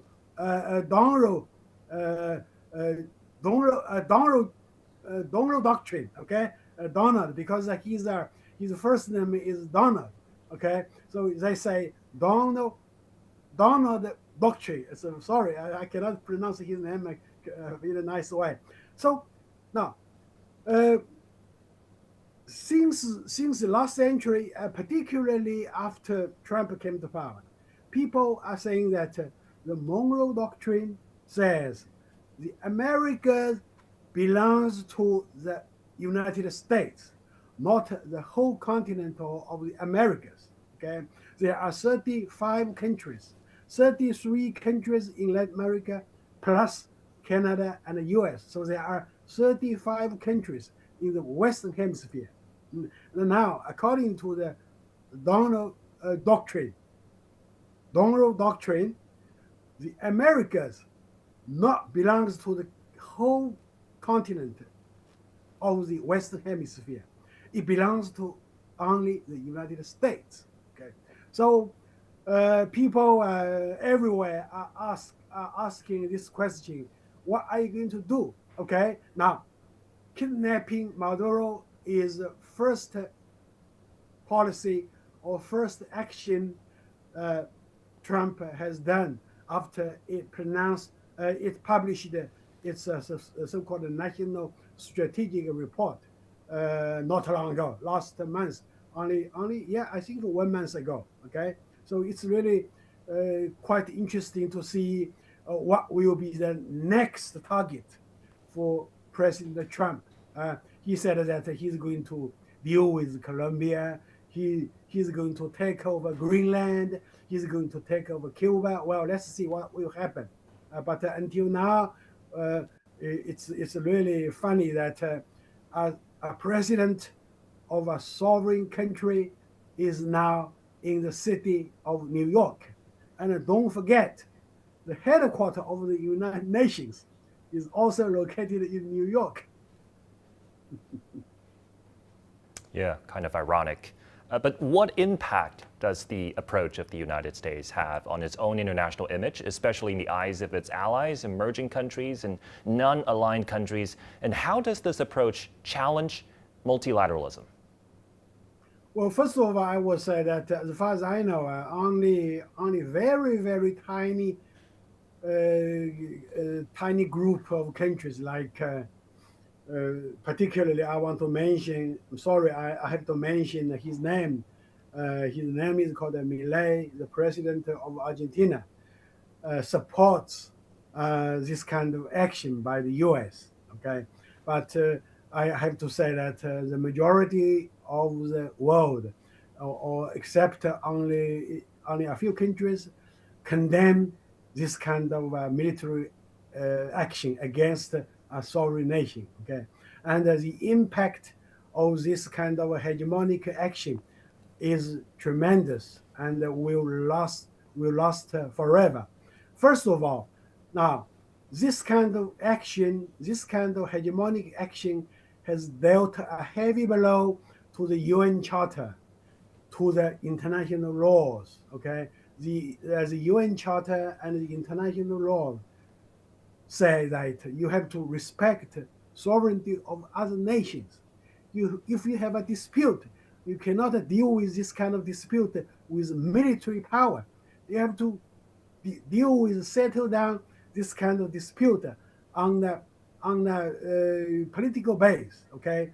First of all, so I will say this kind of military action is totally against the UN Charter and the international law. So in the near future, we are very sorry to see that probably as the president of Chile, Mr. Boric said, today it's Venezuela, tomorrow it can be any country, okay? So this is a sad tragedy for the mankind. And also, I want to say that that's why, as China mentioned, that as China suggests, we need to build a community of shared future for mankind. Okay, that's point one. Now, point two, there would be a terrible impact on the bilateral relationship between US and Latin America. Well, Latin America, people often say, poor Latin America, you are so far away from God, but you are so close to the US, okay? So we are going to see that Latin America will suffer under this kind of hegemonic policies implemented by the Trump administration. And let's hope that so the US will stop right now. So because why? Because many people are concerned about the possibility that the US will take similar actions, a military invasion against Colombia and Cuba. Well, I would say that it's the possibility of attacking Colombia is quite limited, but it's likely the US will take military actions against Cuba. And particularly, we have to understand that the US has imposed a blockade against Cuba. And as far as I know, that kind of blockade is the longest in human history by a large power against a tiny island country, okay? So we are going to see what will happen. And also, I think the so-called reputation of the US has greatly damaged, okay? No one will believe that President Trump is a president for peace. He has made one more joke. He wants to win the Nobel Peace Prize. So we are happy that Trump always makes jokes. Indeed, as you said, and rightly so, what happens to Venezuela today can happen to anyone else. So what might be Venezuela's next move from your perspective? How can it respond to the pressure from the United States? Yes, this is a very good question. Well, some people have started to talk about the fact that people in Venezuela are going to see the so-called post-Maduro era. But I don't think so, because according to the constitution of Venezuela, the vice president can replace the president as the acting president for 1 month, 2 months, or probably maybe 3 months. Okay, so today we have watched the news that the acting president, a lady, has said that he wants to have a kind of a political dialogue with the U.S. on the equal base. Okay, and she also said that Venezuela is willing to cooperate with the U.S. to deal with all kinds of things. Okay, so probably, maybe if the U.S. is happy with the acting president, the lady, then everything will be fine. If Venezuela cannot make more concessions, then probably the U.S. will make a second attack against Venezuela. So again, it's the future. So let's predict what will happen. But I would say things are not so good, according to my understanding, because the opposition with a strong support from the U.S. Is going to take over power. Well, but it's not easy. So let's see how this kind of a political game will be going on. Indeed, as you mentioned, there could be subsequent attacks. The United States has suggested the attack on Venezuela was intended to hamper the flow of drugs into the U.S. Previously, it attacked other countries under the framing of counterterrorism and other similar reasons, claiming it wanted to bring democracy and freedom to those countries. It is so far away from the U.S. Well, Middle East is rich oil. It is also rich in oil resources. So that's why the U.S. wants to control the Middle East. Now, it's the turn for Venezuela. So once again, we have seen a kind of a political disaster. So there is no, well, people often say today it's still the so-called law of the jungle. Okay, so the U.S. believes it has the military power, so it wants to follow the policy, the so-called law of the jungle. All right, we're going to leave it there. Mr. Jiang Xueshi, professor and director at Center for Latin American Studies at Shanghai University. Thank you so much for your insight. Okay. Bye. Now we're watching Bye. the live pictures of the, you can see on the left corner, this is the UN Security Council. It's scheduled to hold an emergency meeting in terms of U.S. military action against Venezuela. And on the right corner, on the bottom left, bottom right corner, you can see that there is a crowd of protesters, as we can see, at the, I think it's right at the outside the federal courthouse where Venezuela's President Nicolas Maduro will be tried. All right, you're now watching a special coverage brought to you by CGTN. Just a recap of the situation. Moments ago, a vehicle carrying Venezuela, Nicolas Maduro and his wife Cilia Flores arrived out of the federal courthouse in Manhattan, New York. Now here are some live pictures for you. Now, Maduro said it's set to appear later today on alleged drugs and weapons charges. This comes days after he was captured by U.S. forces and indicted on federal charges, including the narco-terrorism conspiracy. The United Nations Security Council is scheduled to hold an emergency meeting regarding the U.S. military operation against Venezuela. The Venezuelan government, now led by acting President Delcy Rodriguez, convened a cabinet meeting and vowed unity behind Maduro. Meanwhile, UK Prime Minister Keir Starmer says it is for the U.S. to justify action it has taken. It is not straightforward. The Swiss Federal Council announced on Monday that it has frozen all assets in the country held by Venezuela's Nicolas Maduro and his associate effective immediately. German government spokesperson said the U.S. must explain to the world what its action in Venezuela are based on. A China's Foreign Ministry spokesperson said on Monday that China supports the UN Security Council convening an emergency session on the U.S. military action against Venezuela and back the council in fulfilling its responsibilities. Don't go away. We'll bring you more updates right after this. Stay tuned.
Bueno, mucha gente lo esperaba, una operación quirúrgica. Mucha gente lo esperaba. Lo que pasa es que los que pertenecen a la tolda del gobierno no se esperaba que fuera tan fácil. Pensábamos que iban a poner un poquito más de resistencia. ¿Y ahora qué espera para Venezuela? Bueno, vienen cambios. Ojalá sean positivos, porque en realidad yo no creo en ninguno de los dos. En ninguno de los dos creo. Bueno, yo opino que es un cambio que se veía venir, pero en verdad en lo personal no pensé que fuera tan rápido. De verdad confieso que fue muy sorpresivo y quedé impactado, pero sucedió lo que tenía que suceder y llámese por como se llame. Y bueno, aquí estamos echando para adelante y tratando de reabastecernos y siempre positivo. Yo salí temprano, estaba todo solo, todo trancado. Ahorita que se ve más movimiento.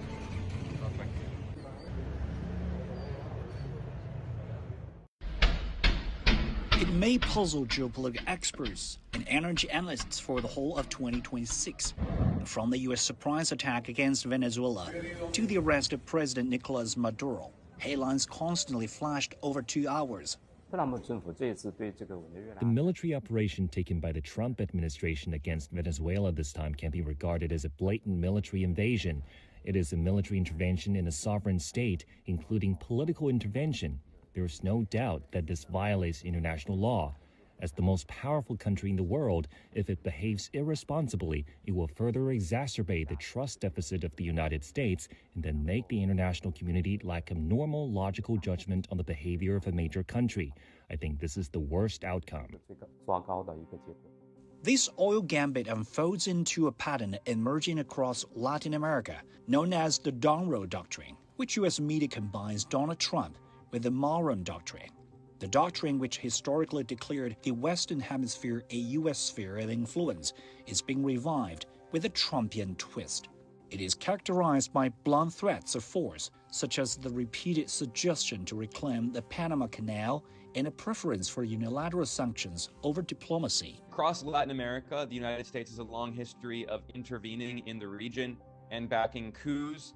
The Trump administration failed in its first term. In the second Trump administration, it's important to emphasize that Marco Rubio is both simultaneously the Secretary of State and the National Security Advisor, and he has dedicated his political career to trying to destabilize these independent left-wing governments in Latin America.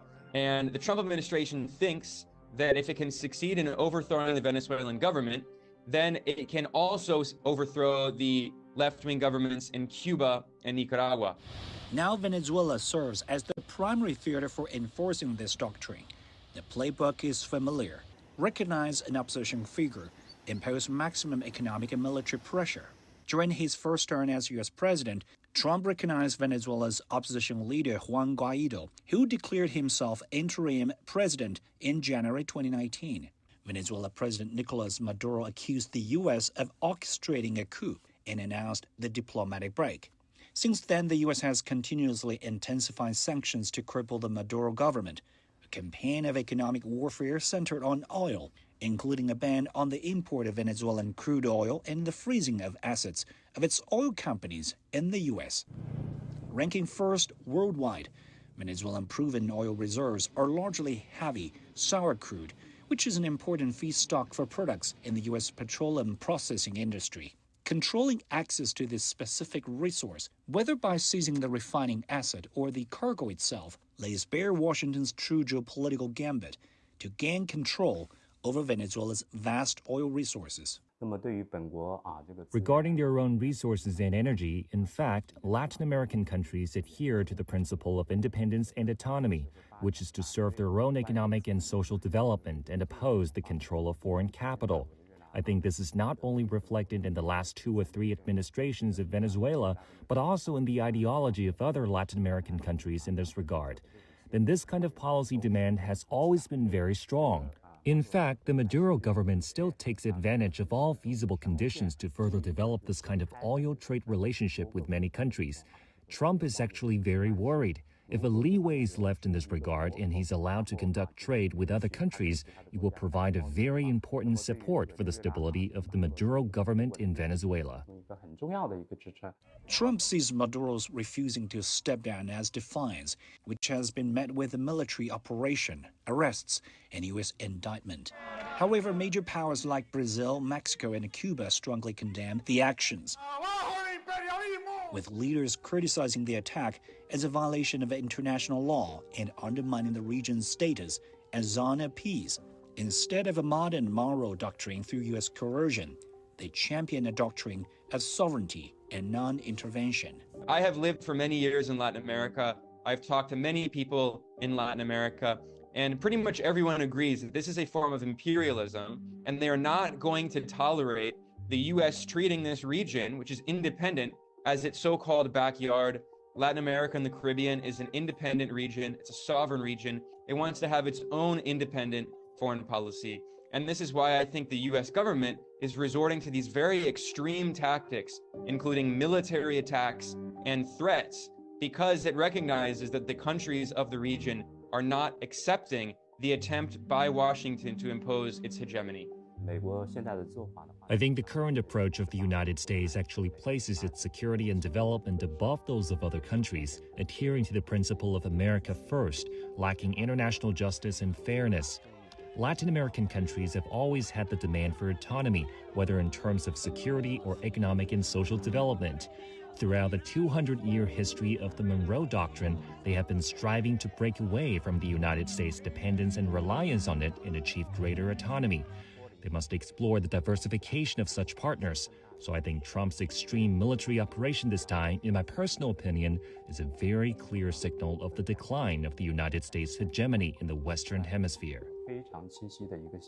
The paradox now is Washington's attempt to assert dominance over Venezuela may ultimately result in a more resilient Caracas and a Latin America more skeptical of U.S. leadership than at any time. The true cost of this oil-filled gambit may not be measured in Caracas, but in the fading credibility of Trump's peace appeal and American influence in its own hemisphere. What do you think will be the greater implications of this American strike on Venezuela and capture of President Nicolas Maduro?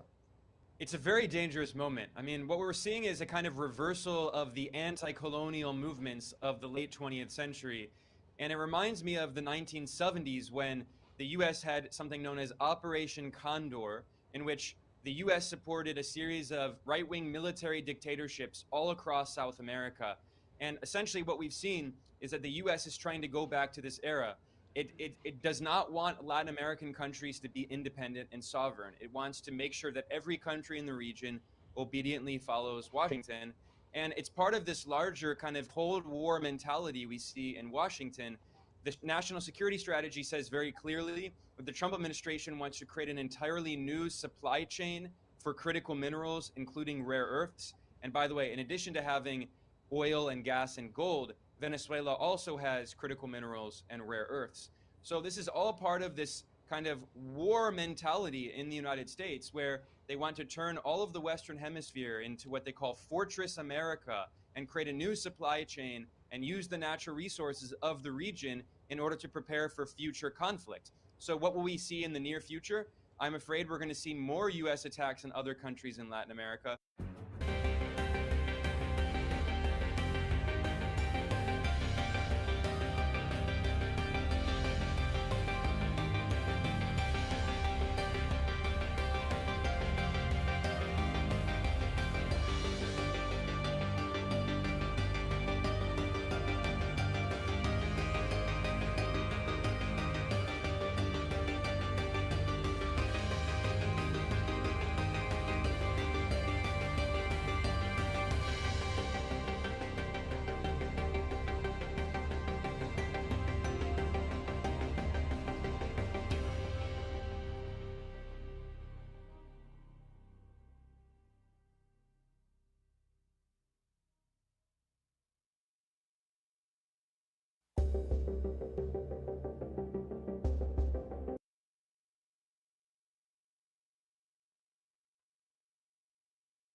In presiding over this first formal meeting of the Council in 2026, I'm happy to welcome the new members, Bahrain, Colombia, Democratic Republic of Congo, Latvia, and Liberia. We look forward to their participation in the work of the Council. Their experience and wisdom will be invaluable assistance in the discharge of the Council's responsibility. I shall also take this opportunity to express the Council's gratitude to the outgoing members, namely Algeria, Guyana, Republic of Korea, Sierra Leone, and Slovenia, for their important contributions to the work of the Council during their terms. I shall also like to take this opportunity to pay tribute on behalf of the Council to His Excellency, Mr. Samuel Zobogar, a permanent representative of Slovenia, for his service as the President of the Council for the month of December. I'm sure I speak for all members of the Council in expressing deep appreciation to Ambassador Zobogar and his team for this great diplomatic skill with which they conducted the Council's business last month. The provisional agenda of this meeting is the threat to international peace and security. The agenda is adopted. In accordance with Rule 37 of the Council's Provisional Rules of Procedure, I invite the representatives of Argentina, Brazil, Chile, Cuba, Eritrea, Islamic Republic of Iran, Mexico, Nicaragua, Paraguay, South Africa, Spain, Trinidad and Tobago, Uganda, and the Bolivarian Republic of Venezuela to participate in this meeting. It's so decided. In accordance with Rule 39 of the Council's Provisional Rules of the Procedure, I invite the following briefers to participate in this meeting. Ms. Rosemary DiCarlo, the Undersecretary General for the Political and Peace-Building Affairs.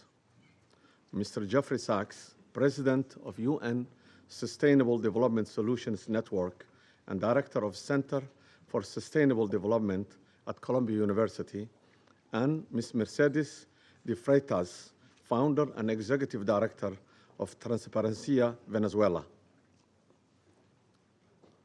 It's so decided. Security Council will now begin its consideration for item 2 of the agenda. I now give the floor to Ms. Rosemary DiCarlo. Thank you, Mr. President. Today, I'm going to deliver a statement from Secretary General Antonio Guterres, who is not able to be here this morning. Mr. President, members of the Security Council, we meet at a grave time following the 3 January United States military action in the Bolivarian Republic of Venezuela. The broad outlines of the events of Saturday have been widely reported. Early that day, U.S. forces were active across Caracas and in the northern states of Miranda, Aragua, and La Guaira. The extent of casualties resulting from these actions remains undetermined. In a statement on social media on Saturday, President Donald Trump announced the conduct of a, I quote, large-scale strike against Venezuela and its leader, President Nicolas Maduro, end quote. During a press conference on Saturday, President Trump stated, and I quote again, "We are going to run the country until such time that we can do a safe, proper, and judicious transition," end quote. The government of Venezuela has characterized the United States action as a military aggression carried out in civilian and military areas and as a flagrant violation of the Charter, posing a threat to international and regional peace and security.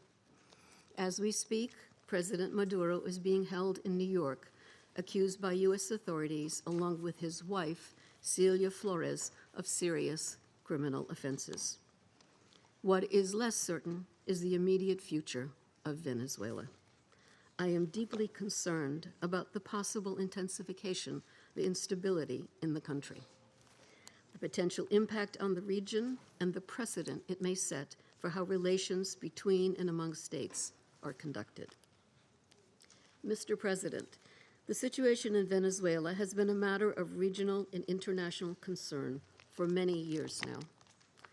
Attention on the country only grew following the contested presidential elections in July 2024. The panel of electoral experts I appointed at the Venezuelan government's request to accompany the elections highlighted serious issues.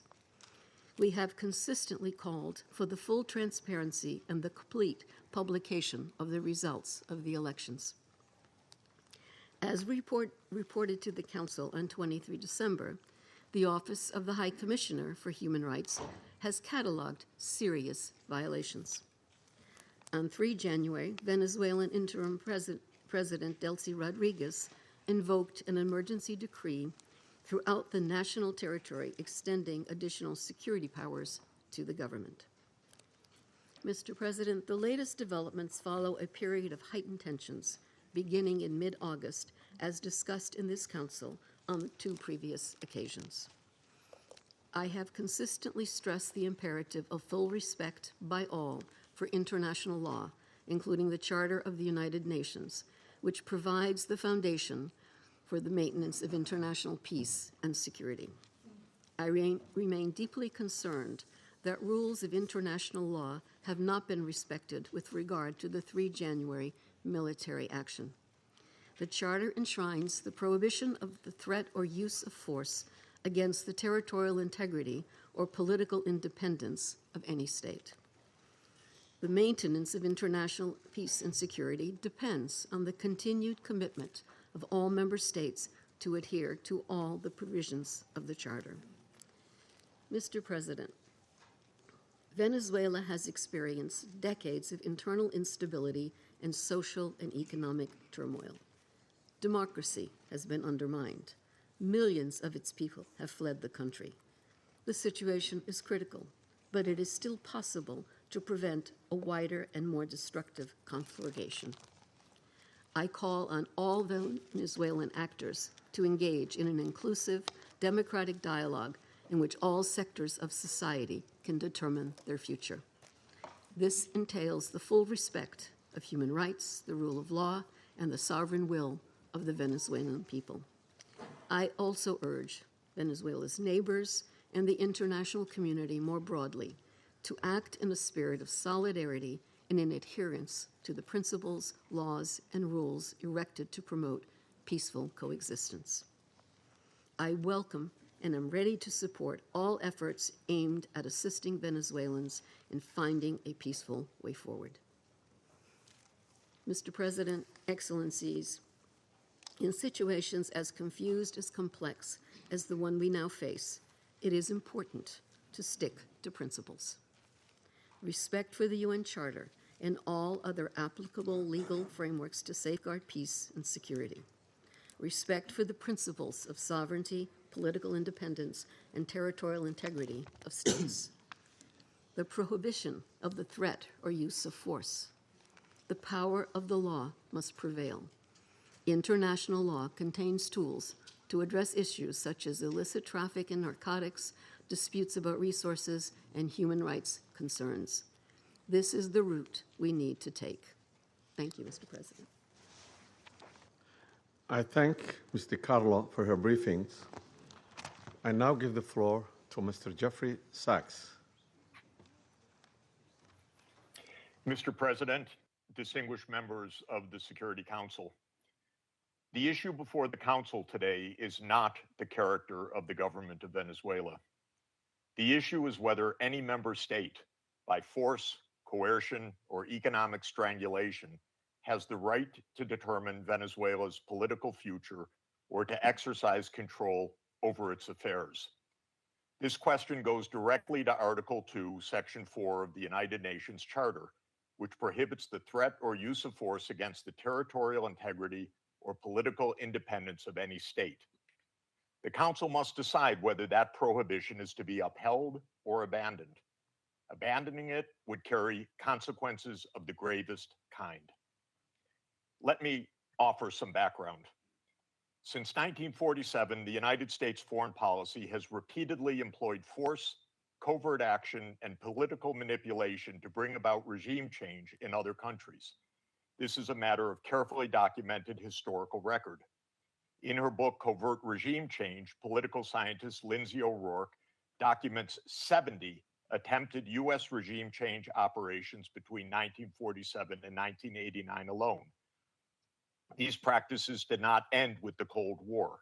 Since 1989, major United States regime change operations undertaken without authorization by the Security Council have included, among the most consequential, Iraq 2003, Libya 2011, Syria beginning in 2011, Honduras 2009, Ukraine 2014, and Venezuela from 2002 onward.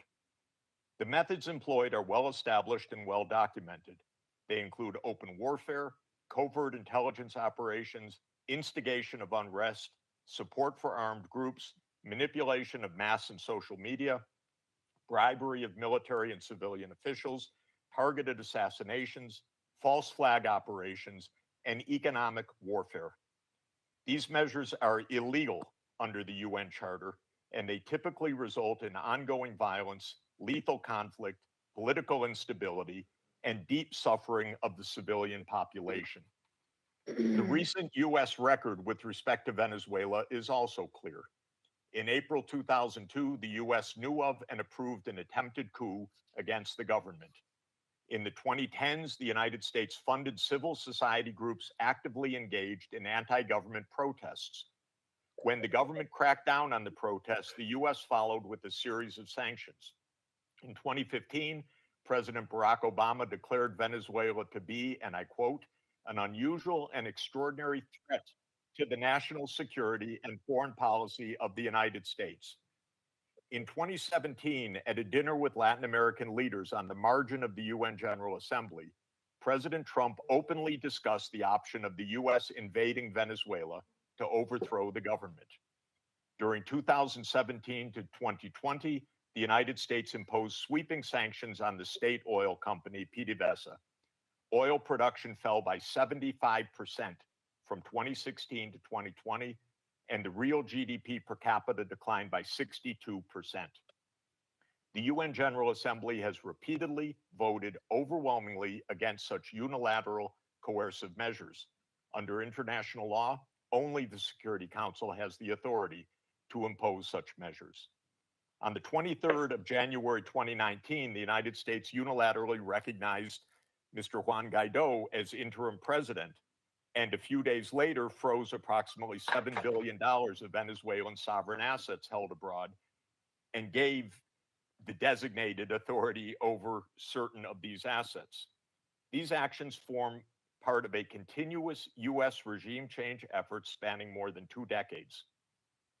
In the past year, the United States has carried out bombing operations in 7 countries, none of which were authorized by the UN Security Council, and none of which were undertaken in lawful self-defense under the Charter.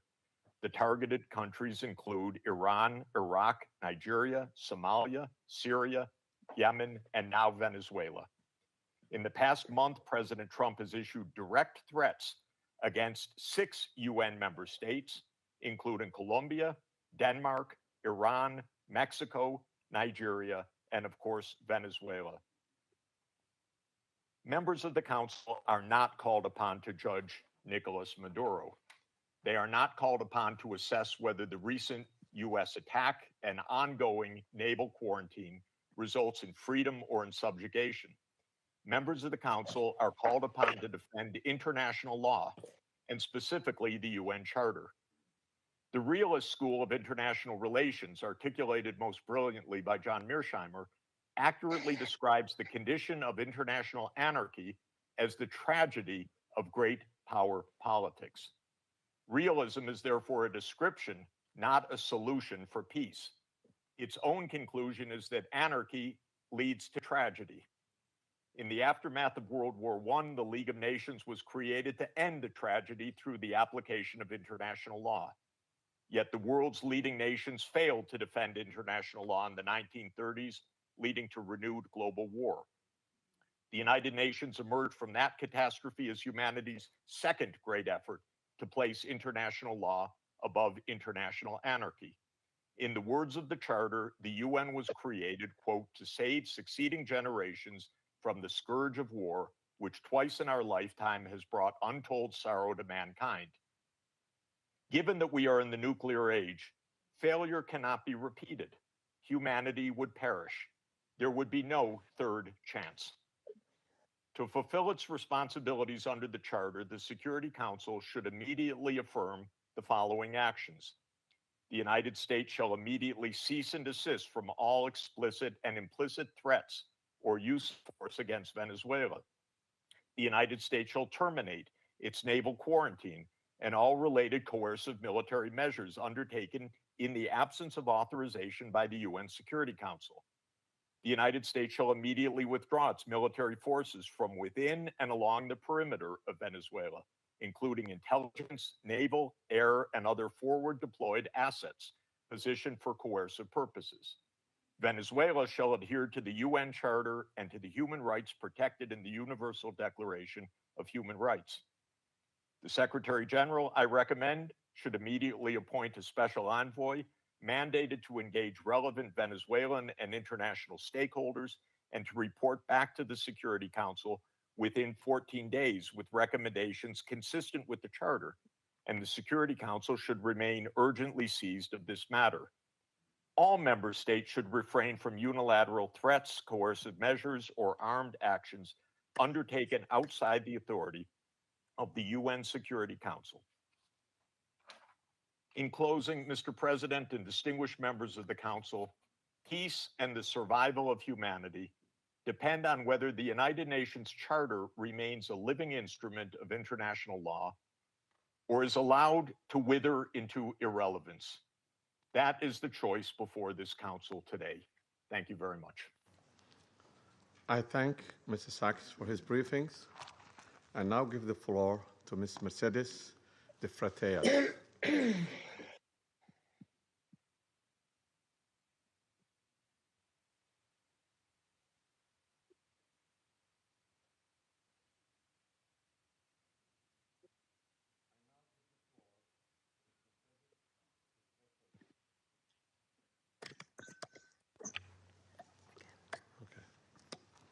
My apology. I now give the floor to Ms. Mercedes de Freitas.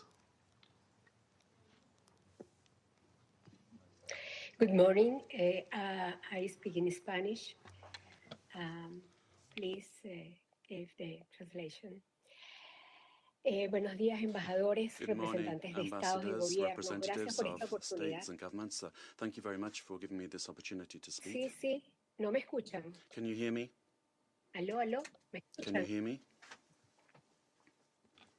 ¿Me We can escuchan? hear you, Disculpa, yeah. ya estoy aquí. Excuse me. Yes, we can hear you. Good morning.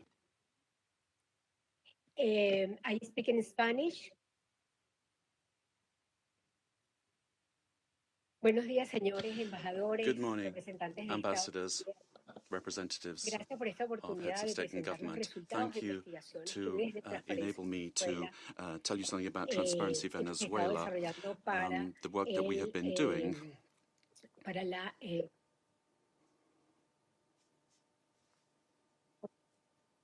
okay. He organizado we have organized la información I've organized some information I'm going to put forward to you in 5 información